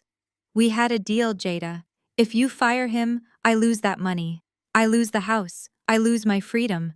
Please, Jada. We are blood. You are my daughter. You have to bail me out. You have to save your family." I looked down at the man kneeling on the floor of my executive suite, weeping for a bailout he absolutely did not deserve. The sheer entitlement of his request was staggering. He wanted me to reinstate a dangerous, negligent surgeon who was actively harming Black women just so he could secure a financial payout to cover up his own embezzlement. He wanted me to sacrifice my ethics, my company, and my patience to save his fake country club lifestyle. The silence in the room was absolute waiting for my response. The silence in the room was absolute waiting for my response. I looked down at the man who had terrified me for 18 years. Jerome Washington had always been a towering figure of patriarchal authority, a man who demanded total submission from his family and his congregation. Now he was a crumbling mess on my executive office floor, ruining the knees of his bespoke suit, begging me to cover up medical atrocities to save his fragile ego. The sheer audacity of his request made the air in the room feel physically heavy. He was actually asking me to overlook the mutilated bodies of Black women. He wanted me to hand a scalpel back to a racist, negligent butcher just so Connor could collect a signing bonus. He wanted me to trade innocent lives for his overdue mortgage payments. "Stand up," I said, my voice lacking even a single drop of warmth or sympathy. "Get off my floor, Jerome." He did not move immediately. He looked up at me with watering eyes, hoping to find the desperate, eager-to-please daughter he had thrown away 14 years ago. He thought the sight of him weeping would break me. He thought family loyalty would magically override my corporate ethics and my basic human decency. But that girl died the night I slept in my freezing car while they hosted a dinner party. I said, "Stand up." I commanded, my tone cracking like a whip across the spacious office. "Do not insult my intelligence by groveling. It will not work." Jerome slowly pulled himself up, using the edge of my marble desk, his breathing ragged and uneven. He leaned heavily against the wood, looking entirely defeated. "Jada, you have to understand," he pleaded, wiping a trembling hand across his mouth. "Business is complicated. Medicine is a business. Doctors make mistakes all the time, and hospitals have contingency funds for exactly this reason. You can quietly settle those malpractice claims out of court, just like the old administration did. Nobody has to know. If you fire Connor, the bank will seize everything I own by Friday. The shame will literally kill your mother. We will be ruined." I turned my gaze to Yvonne. My mother was standing rigidly near the leather guest chairs, clutching her designer handbag like a life preserver. She was not crying for the women Connor had harmed. She was not even crying for her husband's impending legal trouble. She was staring blankly at the wall, mentally calculating how fast the news of her bankruptcy would travel through the elite social circles of Atlanta. "You are asking me to become a criminal to protect your country club membership," I stated clearly, making sure the absolute absurdity of their request hung in the open air. "You want me to risk federal prison and the destruction of a $2 billion healthcare network so you can keep pretending you are a wealthy patriarch? The answer is no. Connor is fired. His license is going to be revoked, and he will likely face civil and criminal charges before the end of the year. I will not compromise patient safety for your fake wealth." Yvonne suddenly snapped out of her paralyzed state. She took 2 aggressive steps toward my desk, her face contorted with a bizarre mix of panic and furious entitlement.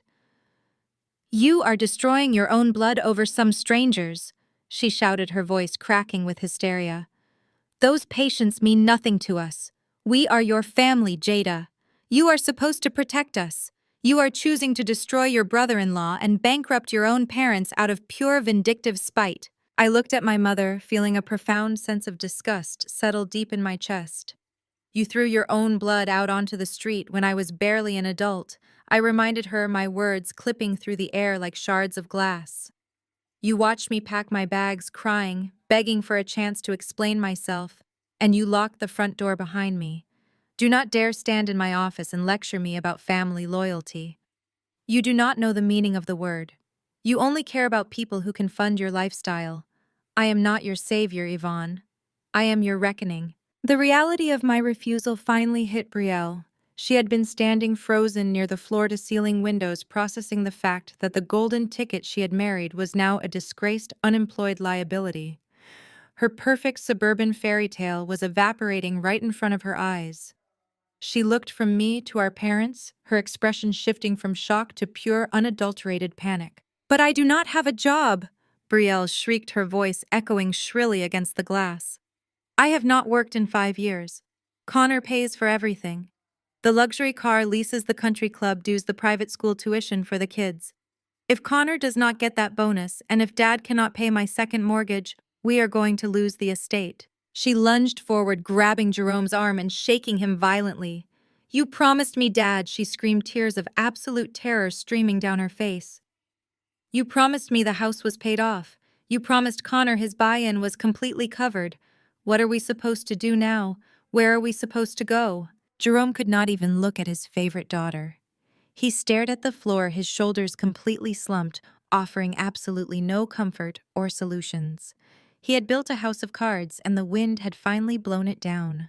Brielle turned her frantic, furious gaze back to me. She slammed her hands against her temples, pacing frantically back and forth across the expensive carpet. "You cannot do this to me, Jada. You cannot just cut off our income and take away my husband's career. I have children. We are going to be homeless. The bank is going to take the house. The bank is going to take the pool house. Everyone in our neighborhood is going to see the foreclosure signs on the front lawn. We will be completely ruined. You are leaving us on the street." She stopped pacing and pointed a trembling manicured finger directly at my chest, her face twisted with vicious hatred. "You planned this," she accused, sobbing wildly. "You planned this whole thing just to leave us destitute. You want the bank to take the house so you can laugh at us. You are a sick, twisted monster." Yvonne let out a loud, dramatic wail of despair, sinking heavily into one of the guest chairs and burying her face in her hands. "The estate," she moaned, rocking back and forth. "The bank will auction it off to the highest bidder. They will bring in appraisers and moving trucks. The entire neighborhood will watch them carry our furniture out onto the driveway. The humiliation will be unbearable. I cannot survive this. I absolutely cannot survive the disgrace." I listened to their pathetic, selfish cries. They were mourning the loss of a brick building and their social status, while remaining completely oblivious to the lives they had ruined to get there. They expected me to feel pity. They expected me to cave under the weight of their emotional manipulation. They thought the threat of a bank foreclosure would finally trigger some dormant sense of familial obligation within me. I calmly walked over to the right side of my marble desk and opened the top drawer. I reached inside and pulled out a crisp, thick manila envelope, sealed with a formal legal stamp. I held it in my hand, feeling the heavy, satisfying weight of the paperwork inside. I walked around the desk, stopping just 3 feet away from my hysterical sister. Brielle was still hyperventilating, her hands shaking as she visualized her impending social exile. Yvonne was still sobbing into her palms. Jerome was staring at me, his eyes darting to the envelope in my hand with a sudden new wave of apprehension. I looked at my sister dead in the eye, capturing her frantic gaze and holding it with absolute icy authority. The sheer panic in her face was a masterpiece 14 years in the making. "No," I said, my voice cutting through their collective wailing with crystal-clear precision. "The bank is not taking the house." Brielle's crying hitched in her throat. She blinked rapidly, a sudden spark of desperate hope flashing in her eyes. For a split second, she actually thought I had relented. She thought I had quietly paid off the bank to save her precious estate to preserve the family image, just like a good, dutiful daughter was supposed to do. Yvonne even looked up from her hands, her tears pausing as she waited for the salvation she felt totally entitled to receive. I stepped closer, holding the manila envelope out toward Brielle. "The bank is not taking it, because I bought your foreclosed mortgage this morning," I stated, watching the tiny spark of hope in her eyes instantly turn into a sprawling, endless nightmare. "I own the estate. I own the pool house. I own the ground you walk on." I shoved the manila envelope directly into her trembling hands, forcing her to take it. "That is your formal eviction notice," I told her, my voice echoing with finality in the executive suite. "You have 30 days to vacate my property." I did not wait around to watch them pack their bags. I had my security team escort them out of the executive suite while Brielle was still hyperventilating over the eviction notice. I knew they would not go down quietly because people who build their entire existence on lies will burn the whole world down before they let anyone see the truth. By Tuesday morning, the retaliation had already begun with absolute ferocity. Connor did not just hire a defense lawyer, he hired a ruthless crisis public relations firm. I was sitting at my desk reviewing the surgical department restructure when my assistant walked in holding a tablet, looking completely pale. Connor had gone straight to a prominent Atlanta news station for an exclusive primetime interview. I watched the broadcast as Connor sat in a leather chair wearing a humble pastel button-down shirt, looking like the perfect picture of a dedicated, aggrieved physician. He looked directly into the camera lens and spun a masterful, incredibly dangerous narrative. He did not mention the unauthorized billing. He certainly did not mention the fact that he butchered black women on the operating table and falsified their discharge papers. Instead, he told the reporter that a hostile corporate takeover was destroying local healthcare. He painted himself as a brave whistleblower who was pushing back against profit-driven corporate raiders who cared more about spreadsheets than saving lives. Then he made it deeply personal. He claimed that the new chief executive officer was his own sister-in-law, a bitter, vindictive woman who had harbored a deep-seated family grudge against him and his wife for years. He told the entire city of Atlanta that I had orchestrated the $2 billion buyout of the hospital network purely out of petty jealousy. He said I was weaponizing my newfound corporate power to settle a childish family dispute by unfairly targeting a dedicated surgeon who just wanted to serve his community. It was a flawless weaponization of his white male privilege. He knew exactly how to play the victim to the local media, and the public ate his story up entirely. The news station ran the segment every hour, framing me as a ruthless corporate villain who was destroying a family from the inside out. While Connor was working the secular media, my mother was mobilizing her own army. Yvonne took her campaign directly to the most powerful social engine in the South, which was the Atlanta megachurch community. She went on a live video broadcast, sitting in her pristine living room, the same living room I now legally owned, wearing zero makeup and looking completely distraught. She wept openly for the camera, playing the role of the heartbroken matriarch to absolute perfection. She told her thousands of followers and fellow church members that I had completely lost my mind to corporate greed. She claimed I had abandoned my faith and turned my back on the family that raised me. She sobbed as she told her congregation that I had somehow stolen their family home out from under them and was throwing my own parents out onto the street. She asked for prayer warriors to intercede for my soul. Of course, she completely omitted the fact that my father had embezzled his pension and taken out illegal mortgages. She conveniently left out the part where they had cut me off at 18 and disowned me. To the outside world, I was just a ruthless, ungrateful daughter who got a taste of billionaire wealth and immediately used it to destroy her loving Christian parents and her innocent sister. The social fallout was instantaneous and suffocating. By Wednesday afternoon, my inbox was flooded with nasty emails from people I had not spoken to in over a decade. Aunts and uncles who had watched my parents cut me off and said absolutely nothing were now suddenly filling my voicemail with absolute venom. They called me a disgrace to the family name. They said I was a monster for leaving Brielle and her children homeless. The respectability politics of the Black elite community turned against me with full force. People who did not know a single piece of the truth firmly sided with my parents because my parents had spent 30 years cultivating their flawless country club image. The invitations to local charity galas and business networking dinners that had been flooding my office just a week ago were suddenly and quietly rescinded. I was being actively shunned by the Atlanta elite. I walked into my favorite coffee shop near the hospital, and a woman I recognized from my parents' church actually turned her back and walked out rather than stand in the same line as me. The narrative was spinning out of control. I was being painted as the ultimate villain in a story where I was actually the only person holding criminals accountable. I knew I could handle the social exile. I had survived without their approval for 14 years, and I certainly did not need it now. I did not care if the country club wives gossiped about me over brunch. But the public pressure was not just affecting my personal life. It was starting to bleed into my business. Apex Healthcare Solutions relied on public trust, and Connor's media tour was causing a massive public relations nightmare for the hospital network. Patients were calling the administration desk to cancel their upcoming procedures. Local politicians who had previously supported the hospital acquisition were suddenly distancing themselves from our conglomerate to avoid the bad press. The hospital staff was whispering in the break rooms, unsure if their new boss was a visionary leader or a vindictive tyrant settling family scores. On Thursday morning, the situation reached a critical breaking point.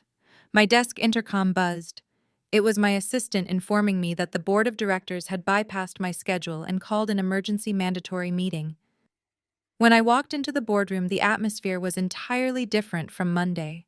The executives were not looking at me with fear anymore. They were looking at me with intense scrutiny and deep concern. A senior board member named Gregory stood up from his chair and buttoned his suit jacket. He did not mince words. He told me that the media circus surrounding my brother-in-law and my parents' eviction was tanking the hospital's stock valuations. He said the optics of a personal family vendetta were destroying the corporate transition and making the investors incredibly nervous. Then he delivered the blow. He stated that the board was deeply questioning my emotional involvement in the termination of Connor. He looked me dead in the eye and said that my actions appeared to be a massive conflict of interest. The room was dead silent, as Gregory suggested that I step down temporarily and hand over daily operations to an interim director until I could clean up my messy family drama. I looked at Gregory. He sat back in his leather chair, crossing his arms as if he had just delivered a brilliant corporate strategy. The other board members watched me, waiting to see if the young black woman they had originally underestimated would fold under the pressure of a media circus. Gregory adjusted his tie, offering a fake sympathetic smile. "Jada, we all know you are a capable executive, but the community optics are disastrous," he said. "Apex Healthcare relies on community trust. Right now, the community sees a bitter family feud, and it is reflecting poorly on all of us. Taking a temporary leave of absence will show the public that we prioritize the hospital over personal vendettas." They wanted me to step down.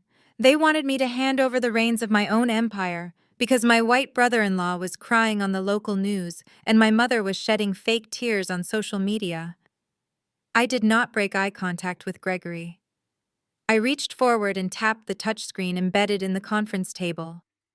The monitors on the walls instantly switched from our quarterly financial projections to the unredacted legal settlements from Connor's department. "I am not stepping down, Gregory," I said, my voice perfectly level, "and we are not making operational decisions based on the crocodile tears of a disgraced surgeon trying to save his own skin." I pointed to the screens. "You are asking me to step aside because of bad optics. Let us talk about bad optics. What you are looking at is the $25 million this hospital network secretly paid out over the last 4 years to silence the families of the black women Connor permanently disabled on the operating table. The previous administration authorized those payouts to protect their profit margins. If I step down now, it looks like an admission of guilt. It validates Connor's narrative that his firing was a personal vendetta instead of a necessary intervention to stop a massive medical liability." Gregory shifted uncomfortably, his eyes darting to the settlement figures. "The media does not know about those payouts, Jada," he argued. "They only know what Connor is telling them." "Then we control the narrative," I fired back. "If I step down, temporary or not, the press will smell blood in the water. They will dig. They will find the malpractice suits. And when they do, the headline will not be about a family feud. The headline will be that the board of directors pressured their new chief executive officer to resign for firing a racist, negligent doctor. If you force me out, the federal investigators will want to know exactly what you are trying to hide. So let us put it to a vote right now. Who in this room wants to go on the record as the executive who tried to protect a surgeon actively committing federal wire fraud?" The boardroom went completely silent. Not a single hand went up. Not a single executive met my gaze. They knew I had them entirely cornered. I was holding the shield that protected them from federal indictments, and they could not afford to take it from me. "I will remain in my position," I stated, closing my portfolio. "We will weather this public relations storm by standing firmly on the facts. We are not negotiating with terrorists, and we are certainly not negotiating with Connor." I secured their tentative backing, but the victory felt incredibly heavy. By the time I left the office that evening, the crisis management firm I had hired was burning through hundreds of thousands of dollars just to keep the hospital stock from completely tanking. The financial resources draining from my company were massive, but the emotional toll was infinitely worse. I arrived at my Buckhead penthouse just after 9 o'clock. The private elevator doors opened directly into my foyer. Usually, the panoramic view of the Atlanta skyline sparkling through the floor-to-ceiling windows made me feel invincible. Tonight, the sprawling luxury of my home just felt like a massive empty glass cage. I kicked off my heels and walked across the cold marble floors into the kitchen. I poured myself a glass of red wine and stood by the window looking out over the city that was currently tearing my name to shreds. The isolation was completely suffocating. Breaking generational curses is not a glamorous task. It is lonely and it is brutal. I had spent my entire life working to build an empire, proving to myself that I did not need the approval of the people who threw me away. But standing there in the silence, I felt the crushing weight of what it actually costs to stand up to toxic family dynamics. The respectability politics of Atlanta are a suffocating trap. I grew up watching my parents bow to it, and now it was actively trying to choke me. I logged into my social media and saw the viral clips of my mother crying on her church broadcast.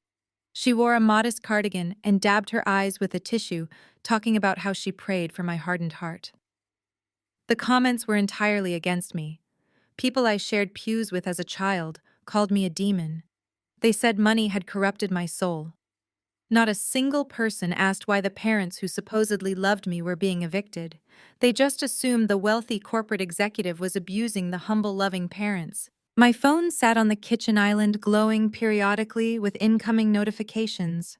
None of them were messages of support. They were nasty voicemails from women in my mother's church group telling me I was going to hell for evicting my own parents. They were emails from country club associates calling me a disgrace. My mother had successfully weaponized the entire Black elite community against me. She had painted me as a greedy monster who stole her family home, and I had to sit there and take it because exposing her embezzlement publicly would destroy the very hospital network I was trying to save. I was trapped in a prison of my own success. I took a sip of wine, feeling the exhaustion settle deep into my bones. I wondered for a brief, fleeting second if it would have been easier to just let Jerome keep his stolen money. If it would have been easier to just let Connor keep operating. The heavy burden of doing the right thing was threatening to break me. Suddenly, the intercom on my kitchen wall chimed sharply, piercing the quiet of the penthouse. I pressed the button. Yes, I answered. Ms. Washington, the lobby concierge, said, his voice apologetic. I am so sorry to disturb you this late. I know you requested no visitors, but your grandmother is down here. She is demanding to be let up, and she is threatening to hit the security desk with her cane if we do not grant her access. My heart skipped a beat. Grandma Cecilia. She was the one person at that Thanksgiving table who had actually defended me. Send her up immediately, I said. A few minutes later, the private elevator dinged and the doors slid open. Grandma Cecilia stepped into my foyer. She was 80 years old, but she moved with the fierce, determined energy of a woman going into battle. She wore a heavy wool coat over her dress and clutched her trademark leather handbag. But it was what she carried in her other hand that caught my immediate attention. She was gripping the handle of a heavy, rusted metal lockbox. It looked ancient, the dark green paint chipping away at the corners.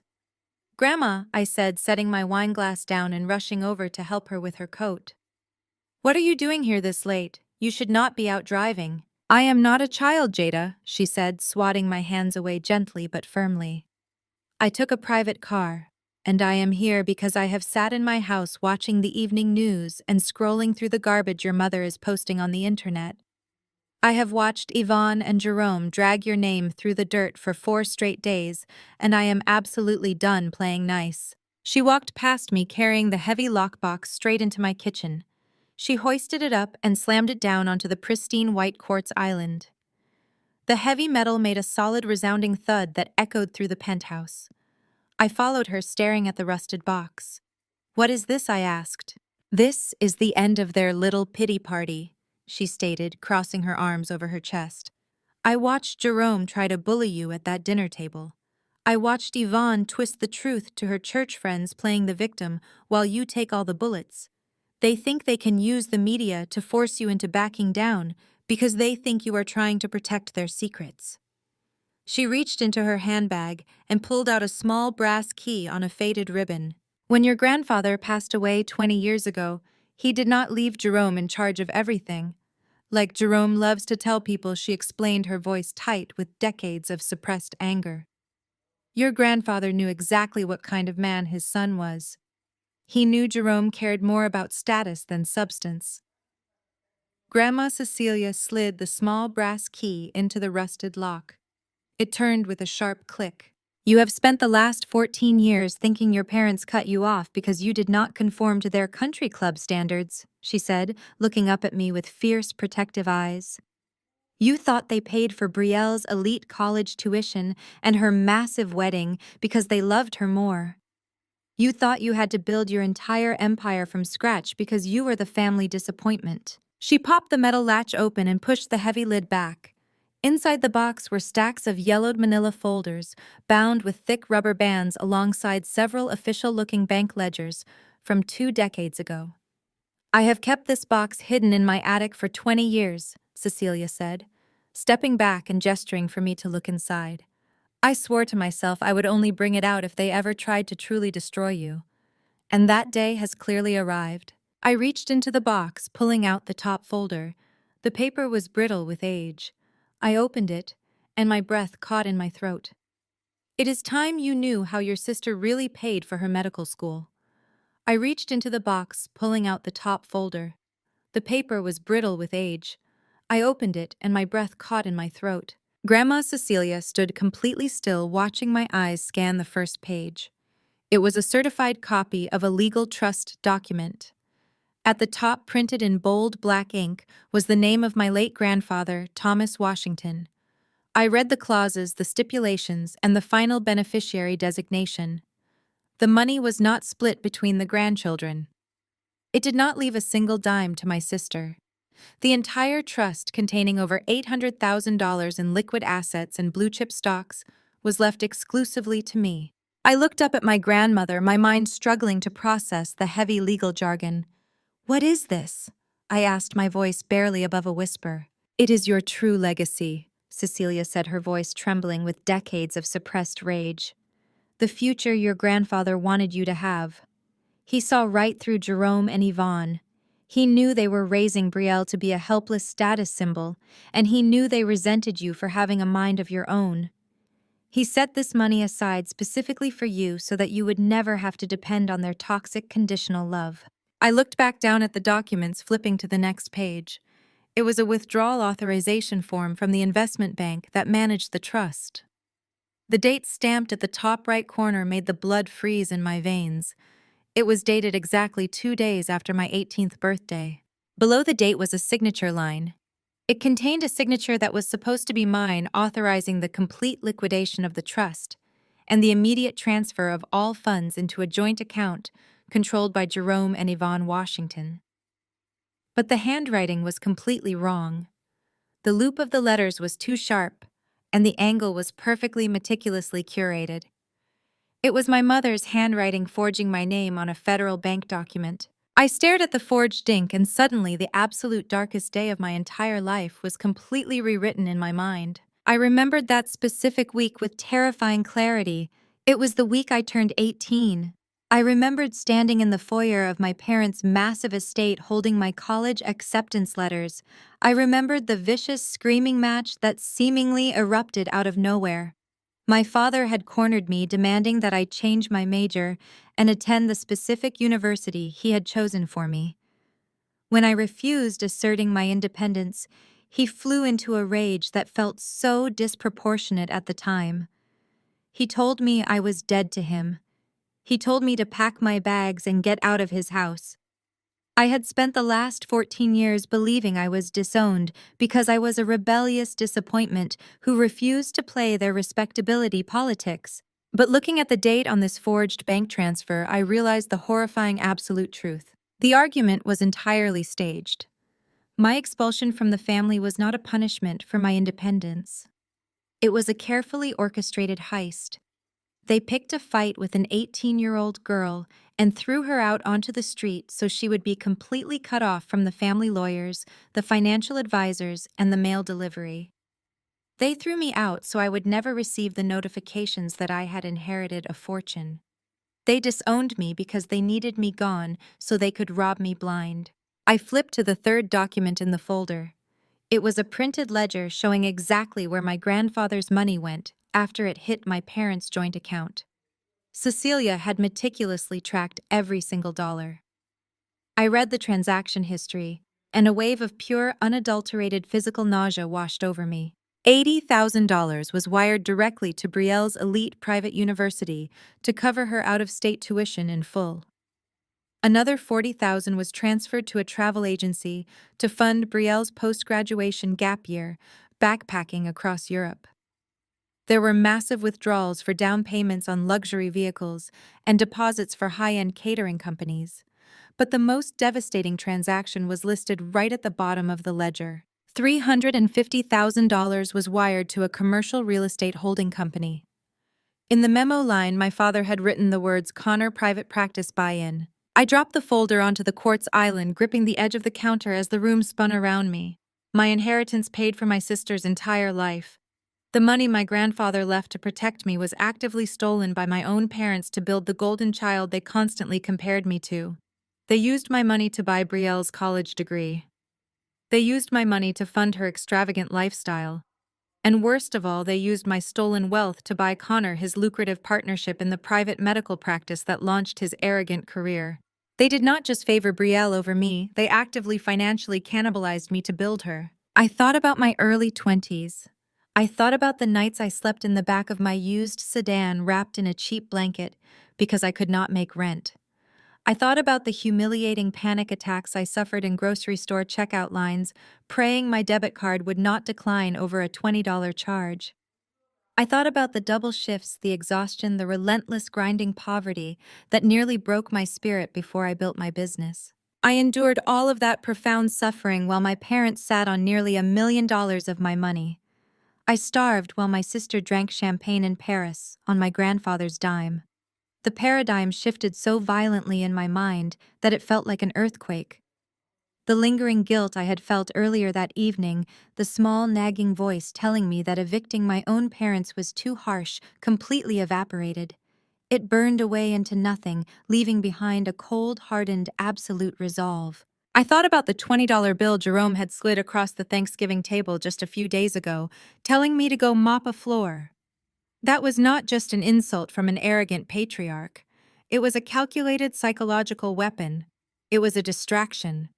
They needed to keep me feeling small, inadequate, and inferior, so I would never look up.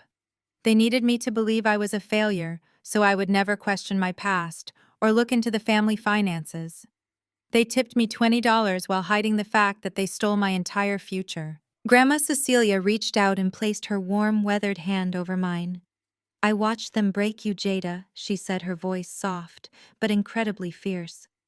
"I watched them throw you out, and I knew what they had done. But I also knew that if I told an 18-year-old girl she had been robbed of a fortune, the anger would have consumed you. You would have spent your life fighting them in court instead of building your own empire. I waited until you were powerful enough to destroy them completely without losing yourself in the process. It is time for you to finish this." I looked at my grandmother, understanding the heavy, terrible burden she had carried for 2 decades to protect my potential. I pulled the documents out of the folder and walked over to the hidden wall safe behind the artwork in my dining room. I placed the evidence of their felony wire fraud inside, locking it with a digital keypad. "I am going to bury them, Grandma," I stated, my voice resonating with absolute, lethal certainty. "I am going to take everything they have left, and I will not lose a single second of sleep over it." Cecilia nodded, a grim, satisfied smile on her face.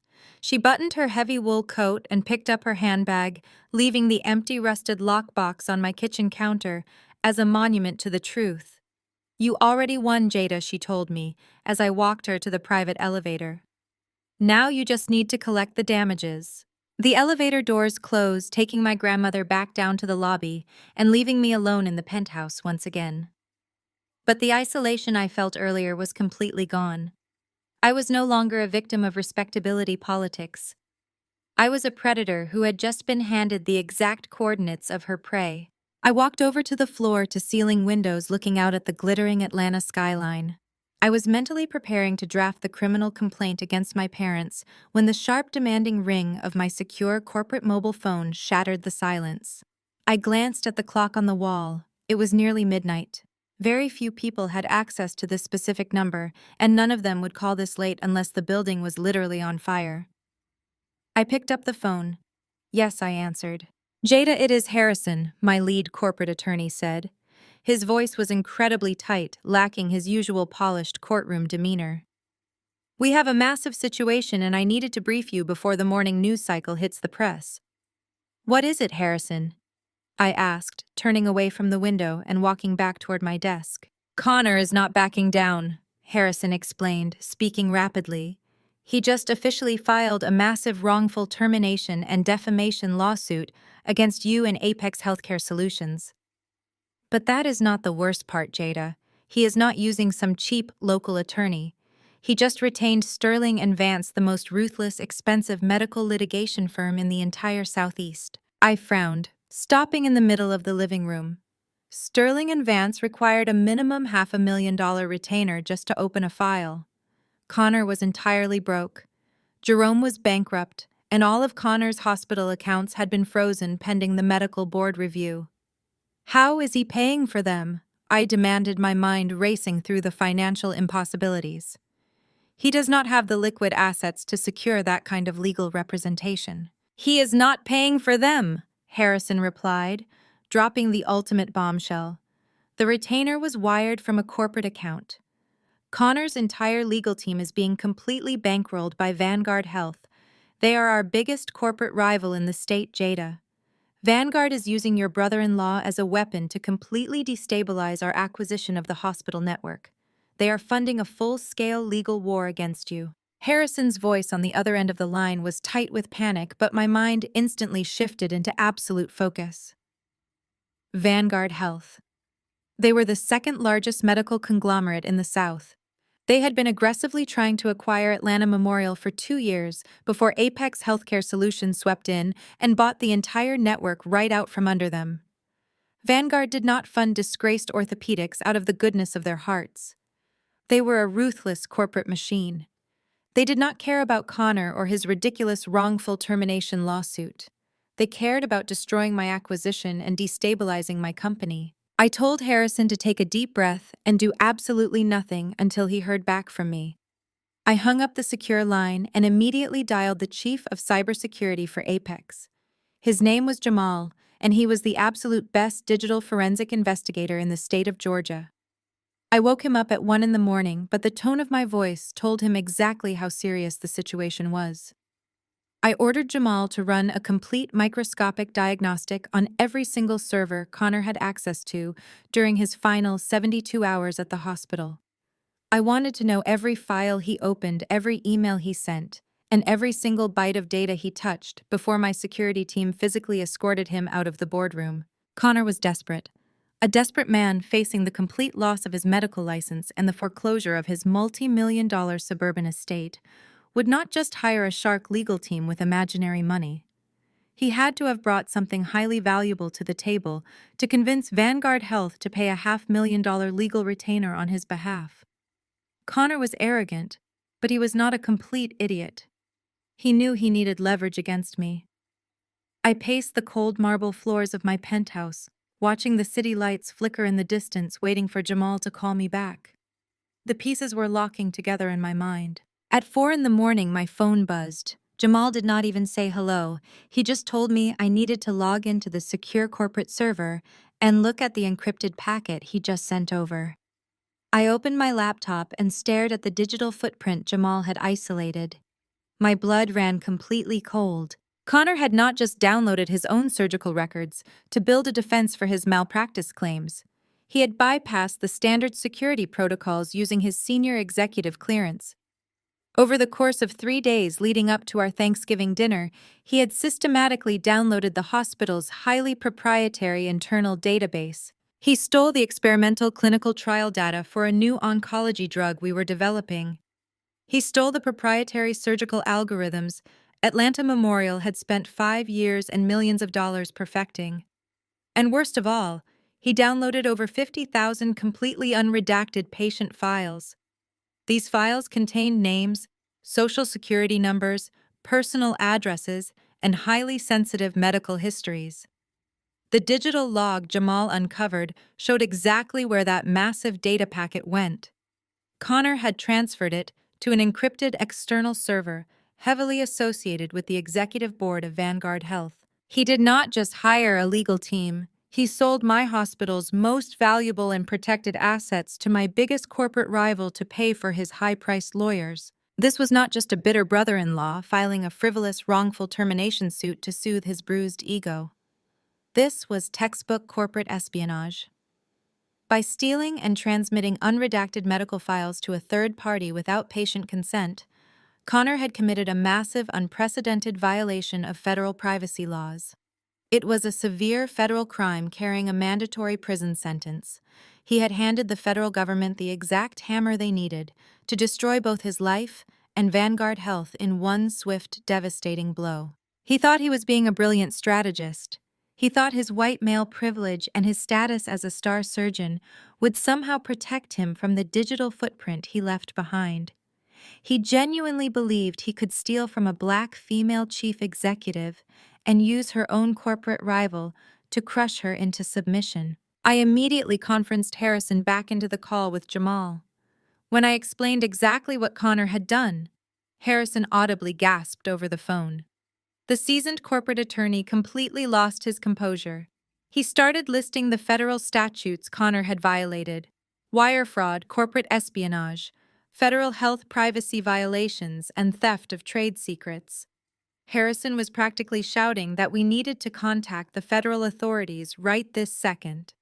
He wanted to send federal agents to my parents' estate by sunrise to seize Connor's computers and arrest him before Vanguard could erase the digital trail and cover their tracks. No, I said, my voice slicing through Harrison's panic with absolute chilling authority. We are not calling the authorities today. We are not calling anyone. Harrison sounded like he was losing his mind. He told me that sitting on a data breach of this magnitude was incredibly dangerous. He warned me that if Vanguard released that patient data, the liability would fall back on Apex Healthcare and ruin my entire conglomerate. But I knew exactly how these powerful elite institutions operated. If I called the federal authorities right now, Vanguard would simply claim Connor acted as a rogue agent. They would wipe their servers, disavow any knowledge of the data transfer, and drop Connor completely. Connor would negotiate a quiet plea deal, and my parents would probably find some way to spin the narrative so he still looked like a victim of a corporate misunderstanding. My mother would go back on her church broadcasts and claim her son-in-law was targeted by the government. I was not going to let them control the narrative ever again. I wanted them to walk blindly into a slaughterhouse they built entirely by themselves. I need you to contact Sterling and Vance first thing in the morning, Harrison, I instructed, keeping my tone perfectly flat and precise. Tell them Apex Healthcare Solutions is highly motivated to avoid a protracted public legal battle. Tell them the media circus is hurting our bottom line and we are willing to come to the table.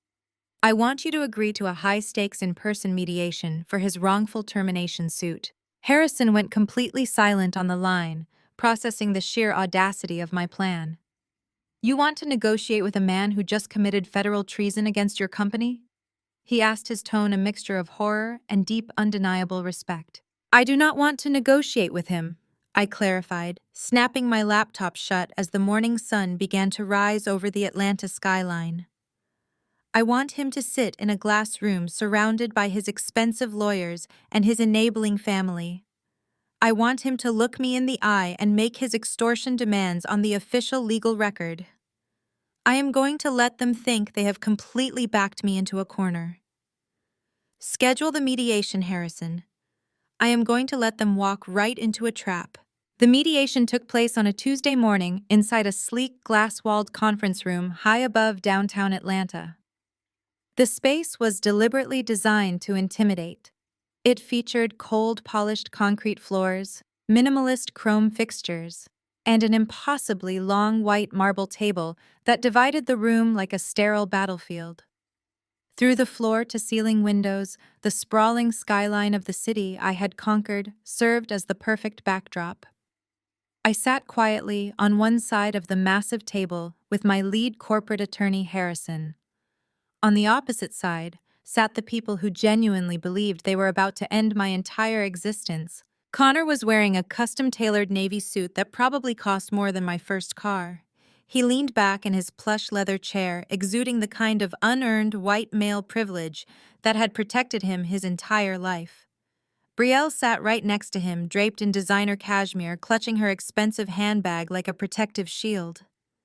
Yvonne and Jerome flanked them, looking like the perfect wealthy Atlanta patriarch and matriarch, completely restored to their former arrogance. Behind them stood three high-priced lawyers from the firm Vanguard Health had hired to destroy me. They were all radiating pure smugness. They had spent the last week watching Connor play the victim on the local news and watching Yvonne cry to her megachurch congregation. They had seen the stock prices of Apex Healthcare dip under the pressure of the negative press. They genuinely thought their vicious public relations smear campaign had completely cornered me. They thought I called this high-stakes mediation simply to surrender. Brielle could not even wait for the lawyers to formally open the session. She leaned across the marble table, a vicious, triumphant smirk plastered on her perfectly contoured face. "You really thought you could pull this off, did not you, Jada?" she sneered, her voice echoing sharply in the pristine room. "You thought you could just buy your way into our world and tear down everything we built. You tried to play God with my husband's career and my house, but you forgot that you are completely out of your league. You should have just stayed in your lane and known your exact place." Yvonne nodded, placing a manicured hand over her heart, playing the role of the benevolent but disappointed mother to absolute perfection. "It breaks my heart to see you like this, Jada."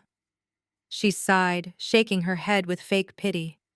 "The greed has completely poisoned your mind and turned you into someone I do not even recognize. But God is merciful, and family is family. It is not too late to do the right thing by us. If you just apologize and sign the paperwork, we can put this entire ugly chapter behind us and help you find some professional psychological help." Jerome chimed in, his chest puffed out, reclaiming his false, unearned authority. "You overplayed your hand, Jada. I warned you that I had the connections to ruin you in this city, and now the entire public sees you for the bitter, vindictive woman you truly are. You tried to bankrupt your own father, but the truth always prevails. Now sit there quietly and let the adults fix the massive mess you created." I did not say a single word. I just sat perfectly still, letting their arrogant delusions fill the room. I wanted them to feel absolutely invincible. I wanted them to climb to the very highest peak of their false reality, so the inevitable fall would completely shatter them.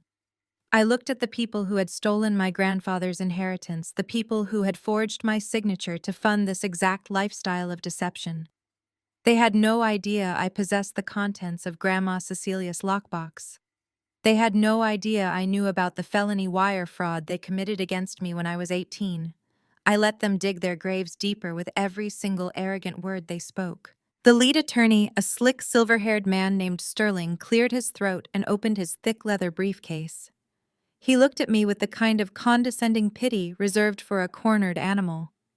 "Ms. Washington, let us bypass the pleasantries." Sterling began folding his hands together on the table.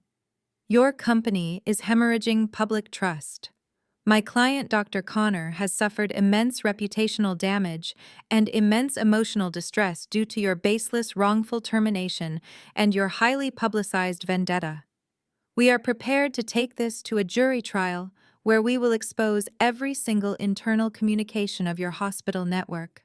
However, my client is a generous man, and he wishes to spare your family any further public embarrassment. We have drafted a comprehensive settlement agreement." Sterling pulled out a thick stack of legal documents and began listing their extortionate demands, reading them aloud for the official mediation record.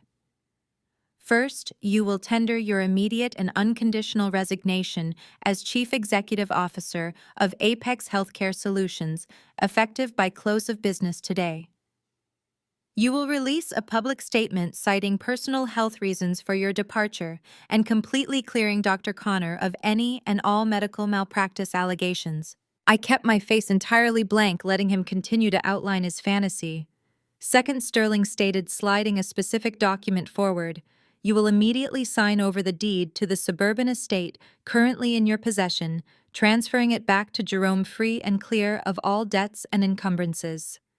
You will also cover all legal fees associated with this transfer, ensuring that your parents and your sister maintain their current standard of living without any disruption."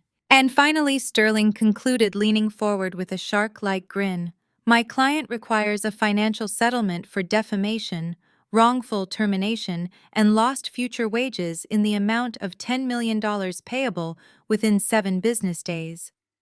If you sign these documents right now, we drop the lawsuit and the media campaign stops today.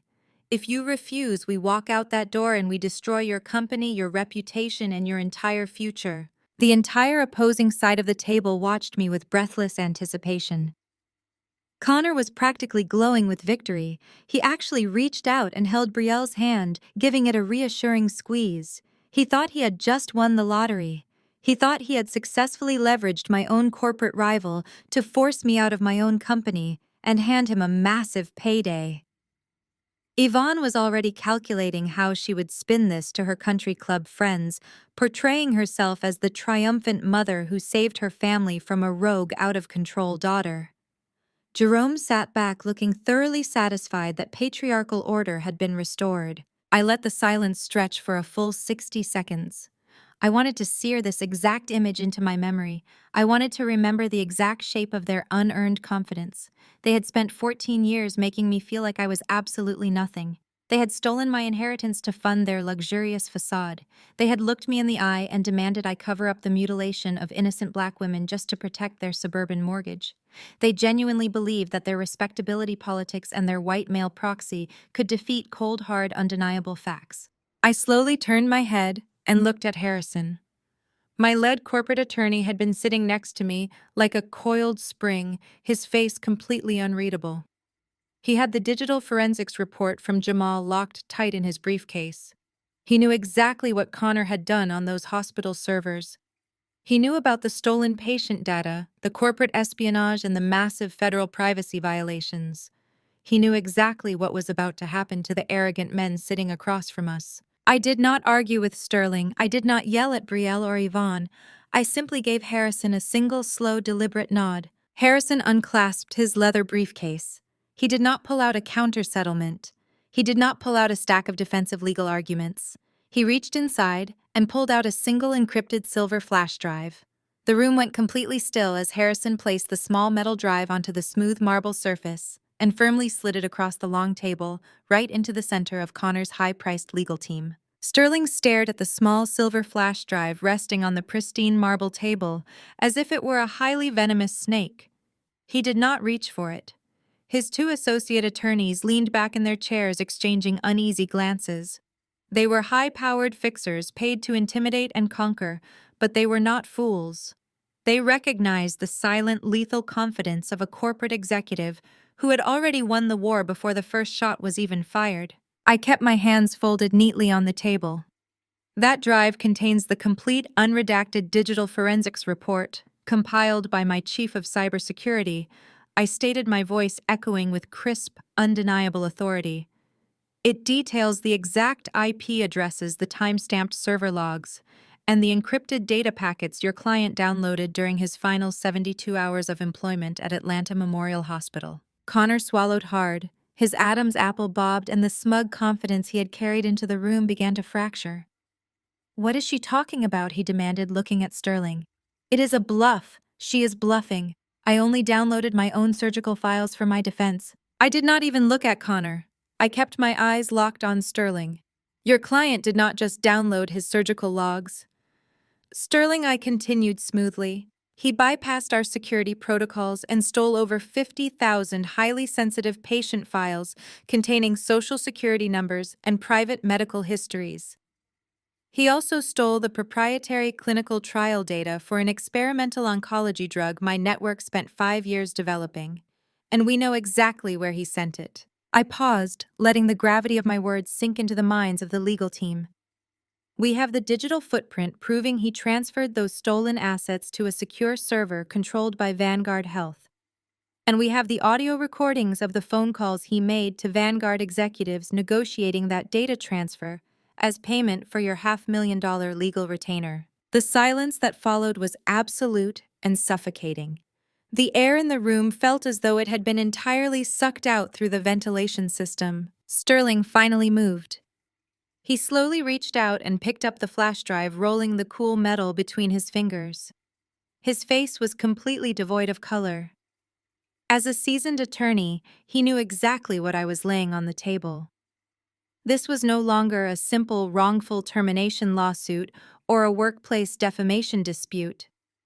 This was a massive, unprecedented violation of the Health Insurance Portability and Accountability Act. This was corporate espionage. This was a severe federal crime carrying mandatory prison time. And worst of all for Sterling, this meant his legal fees were being paid with stolen illegal funds, effectively making his law firm an accessory to a federal offense if they continued to represent this man. Sterling stood up. He did not say a single word to me. He simply placed the flash drive into his briefcase, snapped the brass locks shut, and turned to his two associates. "We are leaving," Sterling commanded.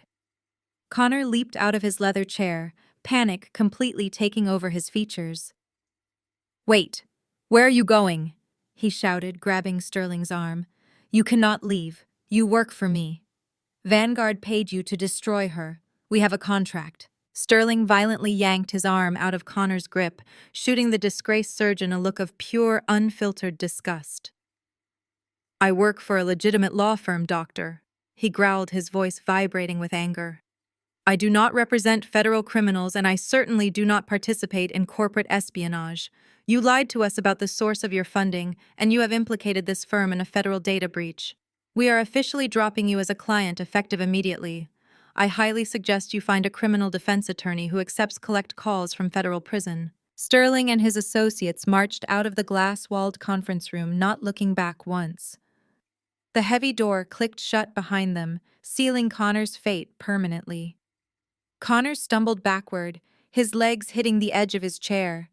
He fell into the seat, gasping for air, as the reality of his situation completely crushed him. He was not just unemployed and facing the loss of his medical license anymore. He was going to be indicted by the federal government. He was going to lose his freedom. Brielle sat frozen in her chair, her designer handbag slipping off her lap and crashing onto the floor. She stared at the empty space where the lawyers had just been sitting, her mind frantically trying to process the devastation. Her entire world was disintegrating right in front of her eyes. "Connor," she whispered, her voice trembling with sheer terror. "Tell me she is lying. Tell me you did not steal patient data. Tell me you are not going to jail." Connor could not even look at his wife. He put his head in his hands, his shoulders shaking as he began to hyperventilate. The arrogant white surgeon, who had treated my existence like a punchline, was now reduced to a whimpering, terrified shell of a man. Brielle let out a horrific, gut-wrenching sob. She realized in that exact moment that her pristine suburban fairy tale was completely over. She had zero money. Her husband was going to federal prison. Her luxury estate was currently owned by the sister she had mocked and despised her entire life. She was utterly destitute. I watched the destruction of their marriage with absolute emotional detachment. They had built their lives on the suffering of others, and the foundation had finally collapsed. But I was not finished. The corporate espionage was just the opening act. The main event was reserved for the two people sitting completely paralyzed on the other side of the marble table. I turned my attention away from the sobbing couple and locked my gaze onto Jerome and Yvonne. My parents had watched the entire legal slaughter in stunned silence. They were gripping the armrests of their chairs, their faces ashen, their country club arrogance entirely stripped away. I reached into my briefcase and pulled out a thick, yellowed manila folder. It was the exact folder Grandma Cecilia had brought to my penthouse in her rusted metal lockbox. I placed it squarely on the table. "Now," I said, my voice echoing with a cold, lethal authority, "let us talk about the felony wire fraud you committed against your own daughter." Jerome visibly flinched, his eyes darting to the aged folder. Yvonne pressed a shaking hand against her mouth, letting out a muffled gasp. They recognized the paperwork instantly. I opened the folder and spread the documents across the polished marble. "Here is the legal trust established by my late grandfather," I announced, tapping the first page. "A trust fund containing over $800,000 in liquid assets, specifically and exclusively designated for me. And right beneath it is the withdrawal authorization form dated exactly 2 days after my 18th birthday." I slid the authorization form across the table, stopping it directly in front of my mother. The signature on this bank document is a very carefully executed forgery. I continued watching Yvonne, eyes widen in absolute horror as she stared at the ink. You did not just favor Brielle over me. You did not just kick me out of the house because I refused to conform to your toxic respectability politics. You staged that massive argument. You threw an 18-year-old girl out onto the street so she would never receive the bank notifications. You disowned me because you needed me gone, so you could steal my entire inheritance to pay for Brielle's out-of-state tuition and Connor's private practice buy-in. Jerome tried to speak, but his voice completely failed him. He let out a dry, pathetic croak, gripping the edge of the table as if the room were spinning. You robbed me blind, I stated, standing up from my chair to look down at them. You let me starve. You let me sleep in my car. You let me work double shifts until my body gave out, while you sat on nearly $1 million of my stolen money, using it to fund a fake luxurious lifestyle that you could not afford. Yvonne suddenly slid out of her chair. The proud, status-obsessed matriarch of the Atlanta elite completely collapsed. She fell to her knees right there on the cold, polished concrete floor.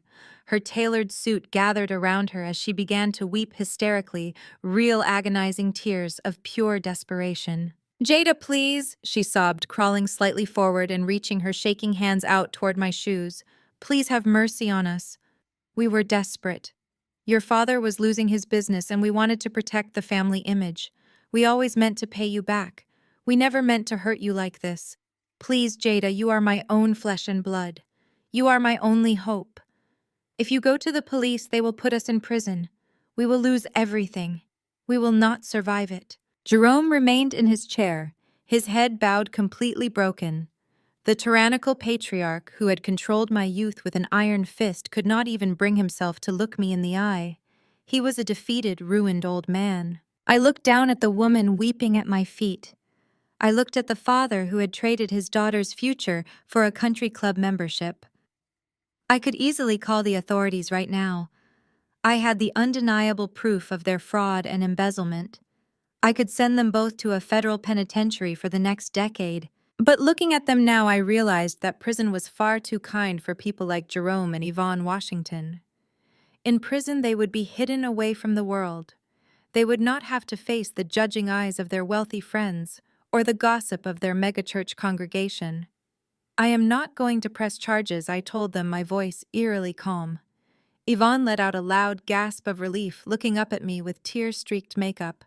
Oh, thank you, Jada. Thank you, God, she cried, pressing her hands together. I held up a hand, cutting off her gratitude instantly. I am not pressing charges because watching you live in public disgrace is a much more fitting punishment, I explained. I am going to let the bank foreclose on the cars you bought with my money. I am going to enforce the 30-day eviction notice on the estate you illegally mortgaged. You are going to pack your bags and move into a cramped, cheap apartment on the south side of the city. You are going to lose your country club status. You are going to have to look your wealthy friends in the eye and explain why your golden child is working minimum wage while her husband sits in a federal cell. You are going to live every single day of the rest of your lives knowing that the daughter you threw away like trash is the only reason you are not wearing handcuffs right now. Yvonne stared at me, her relief instantly turning to ashes. She realized I was condemning her to the one fate she feared more than death itself. I was condemning her to poverty and social exile. I reached inside the inner pocket of my designer blazer.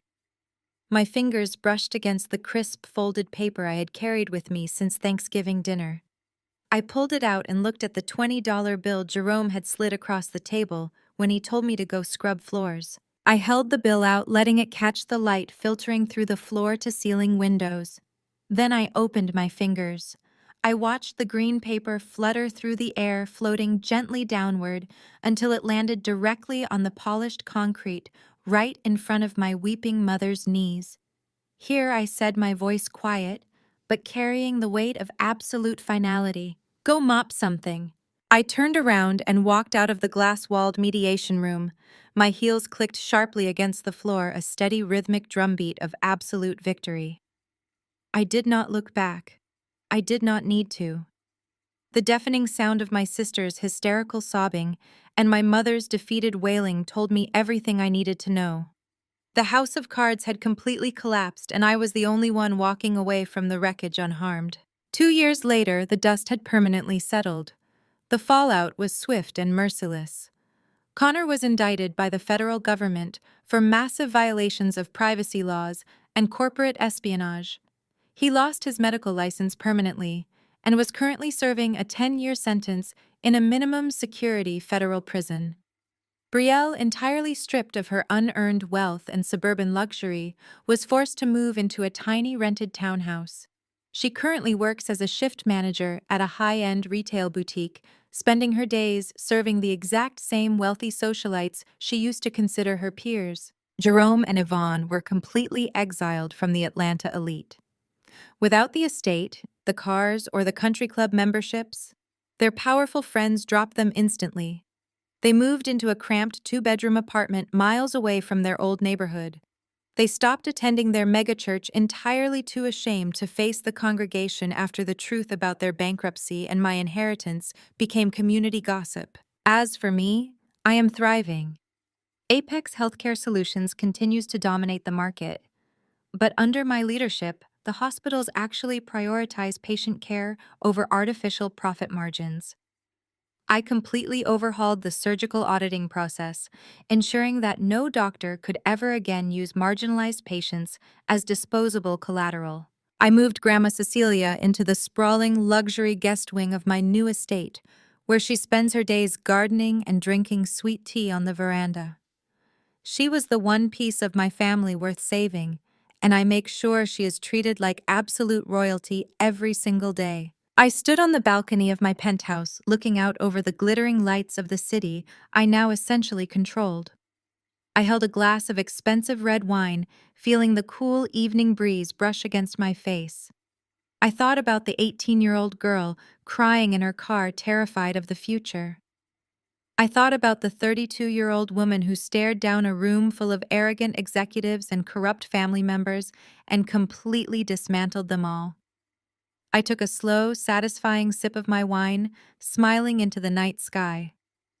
They told me I would never break the glass ceiling, so I decided to buy the entire building instead. The greatest lesson I learned is that family is not determined by blood.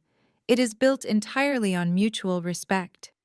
You can never heal in the same toxic environment that broke you. And you should absolutely never shrink your success to make envious people feel comfortable. Breaking generational trauma requires walking away from their table and building your own empire instead. True freedom means finally knowing your worth when everyone else desperately tries to discount it. Please share your own experiences with toxic relatives in the comments section below. Hit that like button and subscribe to my channel right now.